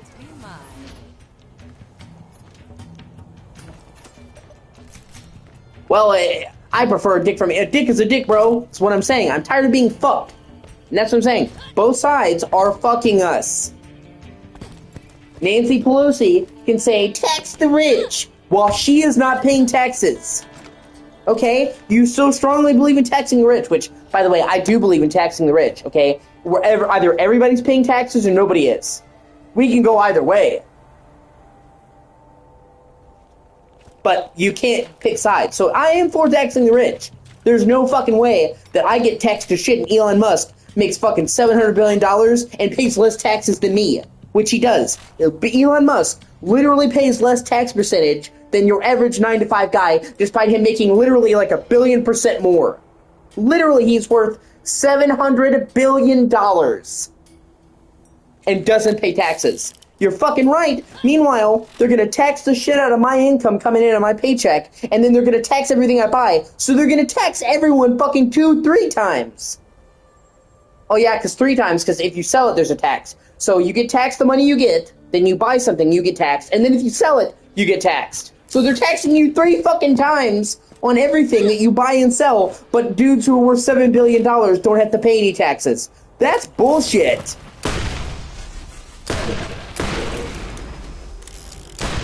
So either we abolish taxes or everybody pays them. But anyway, the whole point I'm making is Nancy Pelosi can say tax the rich. She's not paying fucking taxes.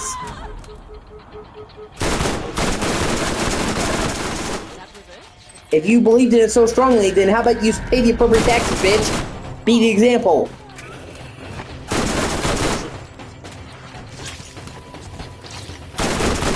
The salary, the traditional salary for a congressman is $100K. And yet, despite despite the average salary for a congressman is $100K, all of them are millionaires. It's funny how that works, isn't it? That's what I'm saying. I don't have a dislike for Republicans. I don't have a dislike for Democrats. I have a dislike for all of them. They're all getting rich while we fucking struggle.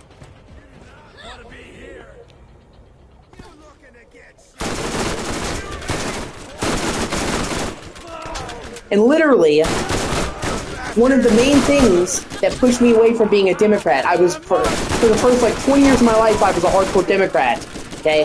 The thing that pushed me away from that into centrism is literally Hassan Piker. People like Hassan Piker. He is a fucking idiot. Dog-shocking piece of shit. He admitted to going to a Diddy party and seeing a video of a young girl being molested. Didn't do anything. So there goes your world values. He was born to a billionaire land mogul. His family is part of one of the richest families in Turkey, worth billions of dollars. Okay, we don't know exactly how much money his dad owns or has, because they keep that shit private. Of course they do. But the company that he runs worth like $45 billion. His mother is a real estate mogul who owns properties around the world, and once again, she doesn't say how her total properties. Billions, I promise you.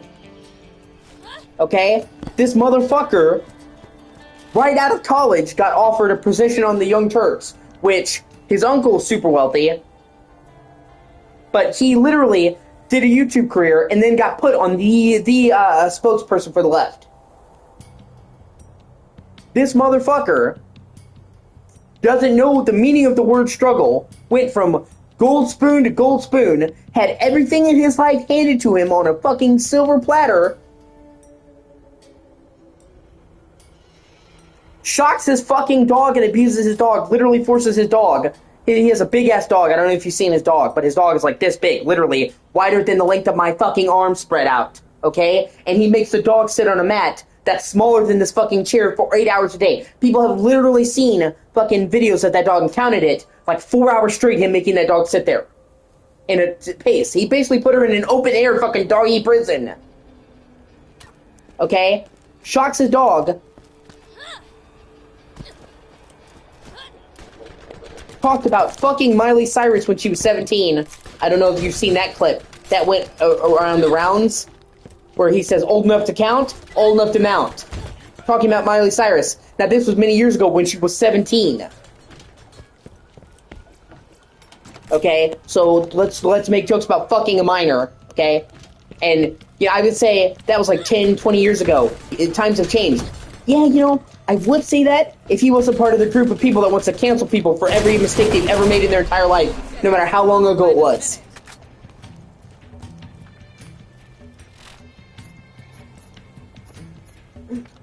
Sweet.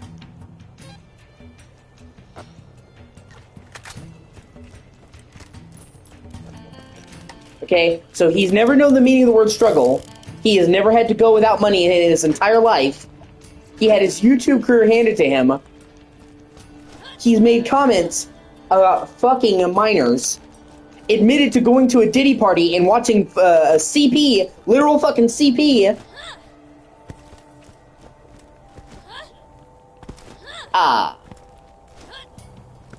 Shocks his fucking dog and tortures his dog, which I have a special spot of hatred in my heart for anyone that abuses animals.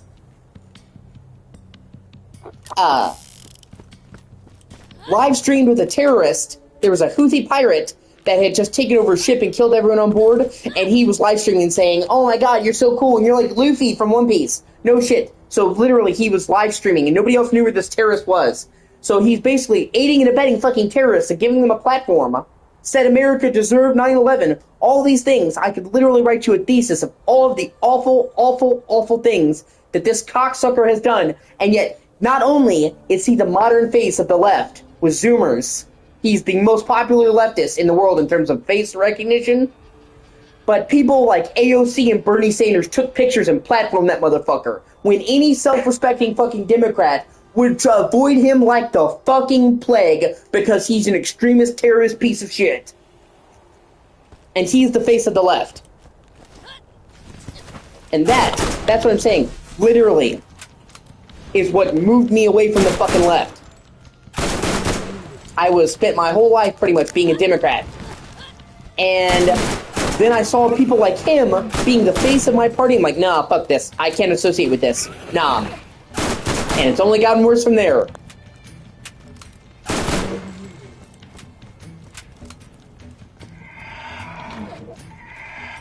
And I'm sorry to get political, but I'm not really getting political.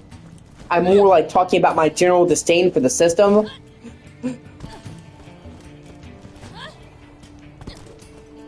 More than any one particular thing, because the whole system is fucked. Like I said, they are all only supposed to be making they're all only supposed to be making 100K.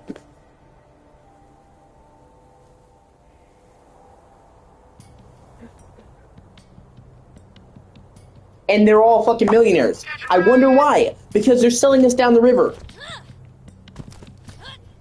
And this system only works if they are holding us down. It's in their best interest. That's what I'm saying. People will say, well, you know, Democrats, they always say they're going to change stuff. They never do. Yeah, because if they change stuff, there would be nothing to justify their fucking job. They want to keep things like the status quo. That's what I'm saying. Republicans, Democrats, they both do. This is a system where they, even when they're losing, they're winning.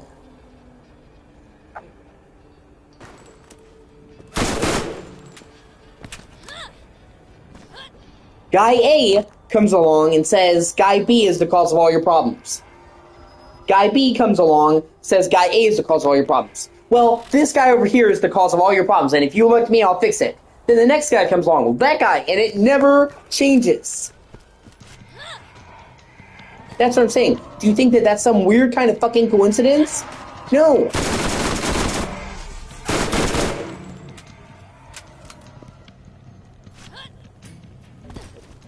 Our fucking government, back in 2008, I'm really dating myself now. Our fucking government, dude, back in fucking 2008, bailed out the fucking banks in the housing crisis. They didn't bail out the people that lost their fucking home. So I want you to understand, these banks caused the housing crisis because they played with stocks. It's a whole fucking thing. If you ever get the chance, I highly recommend that both of you watch The Big Short. It's a movie that breaks it down because it's a complicated situation, and it honestly makes it easier to watch in a way that avoids gibberish. Because I didn't know shit about the housing market. I knew the housing market collapsed. I didn't know anything about it. It's a great movie. Won many Oscars. Got a star-studded cast. Great movie. And that's one of the things people loved about it, is they broke it down so everybody, even people who weren't familiar with the housing crisis and banking, could understand. They inflated the market with their greed and avarice and their bullshit. They made bad decision after bad decision, and that is what caused the housing market to collapse. And then, after they caused their own market to collapse, and they went fucking bankrupt, they went bust. So many people lost their houses. That was when it stopped becoming affordable to own houses in America, by the way, which we've yet to recover from that fucking 18 years later. It's still almost unfeasible for anyone in America to own their own house, or even, I'm saying, be paying a mortgage. Get in the door. That's where that started, that we're still being fucked in the ass by that. So they made a shit decision. They bankrupted themselves. They collapsed the market. and then people lost their homes, and then the government bailed them out and didn't help any of the people who lost their houses. So if you're a bank and you make a lot of money, then they won't let you fail. It's why they literally called it too big to fail, because they bailed them out. But the people who lost their houses, fuck you. Same thing with the tariff. Donald Trump fucked us all in the ass with the fucking tariff. I don't know what he was thinking with that, okay? And I try not to get political, but he does. There is no excuse for the fucking tariffs. Everything became more fucking expensive. It solved nothing. Okay? So all these companies raised the fucking price of all the goods and fucked us in the ass to accommodate, because God forbid their fucking bottom line get hurt, right? So after they did that, the Supreme Court ruled that Donald Trump's tariffs were unconstitutional. And now all these companies are trying to get a refund, and there's a good chance they're going to get it. But do you see what I'm saying? Donald Trump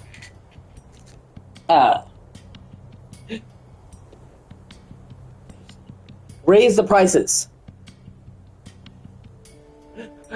So then they raised the prices on us. We had to pay the difference, and yet a refund is coming.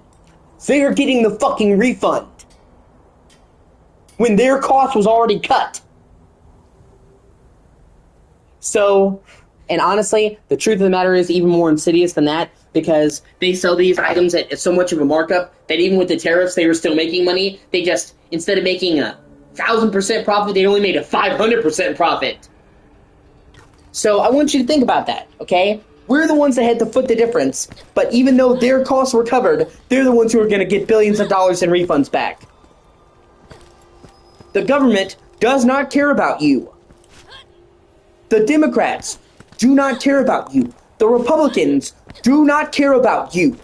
They don't care about anything but money. That's what it is. And they can say all they fucking want to, that, oh, this is capitalism. This is what happens with capitalism. No, actually, this is what happens with the ruling elite, because if you look at any country in the world, even countries that aren't called capitalist, it's exactly what's happening. The problem isn't capitalism. The problem is fucking greed. I want you to show me one first world country right now where they're not doing this to the same people. If the problem was capitalism,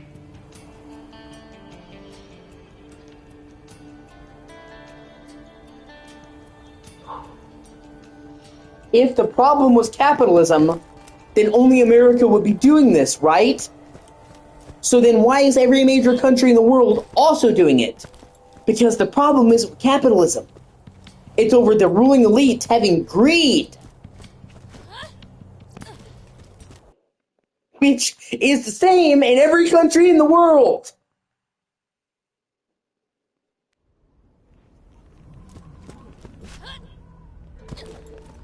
That's what I'm saying. People use this. People use capitalism as like this fucking scapegoat. Let's get some wheels.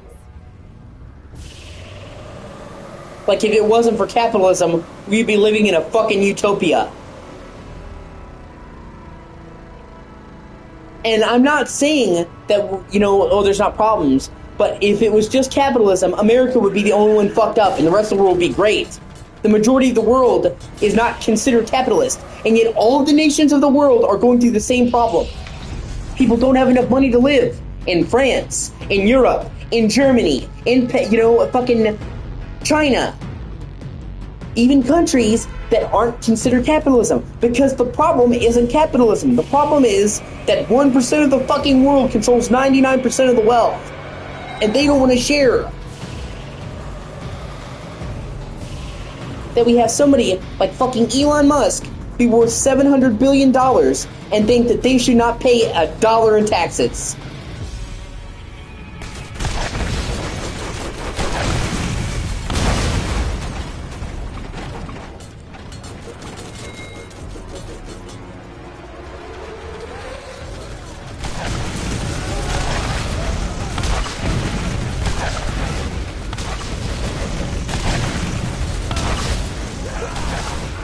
And like you say, oh, that's American. No, show me a rich guy in the world that does pay taxes.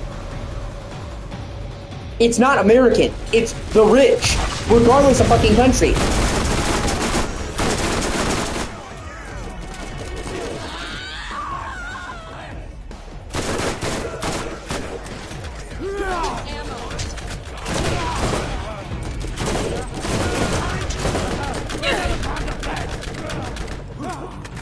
China is a communist country, and yet they still make like less than $5 a day in China.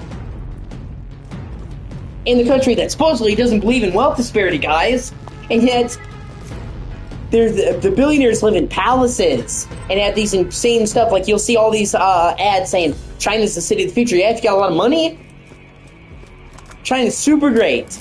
If you're the average citizen, not so much. So that's a country that's supposed to be the opposite of capitalism, and yet it suffers from the same fucking problem.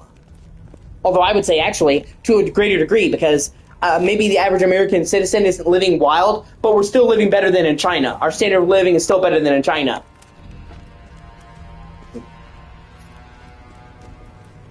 Complain or play the game? Yeah, pretty much.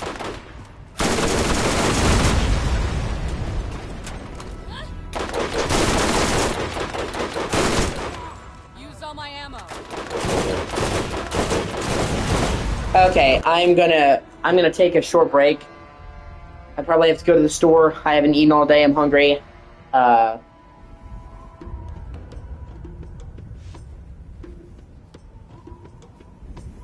then I'm probably gonna change games. I played Borderlands for like a while now. I'm gonna switch games.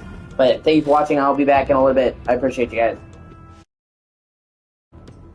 Yeah, I played for over 5 hours, so yeah.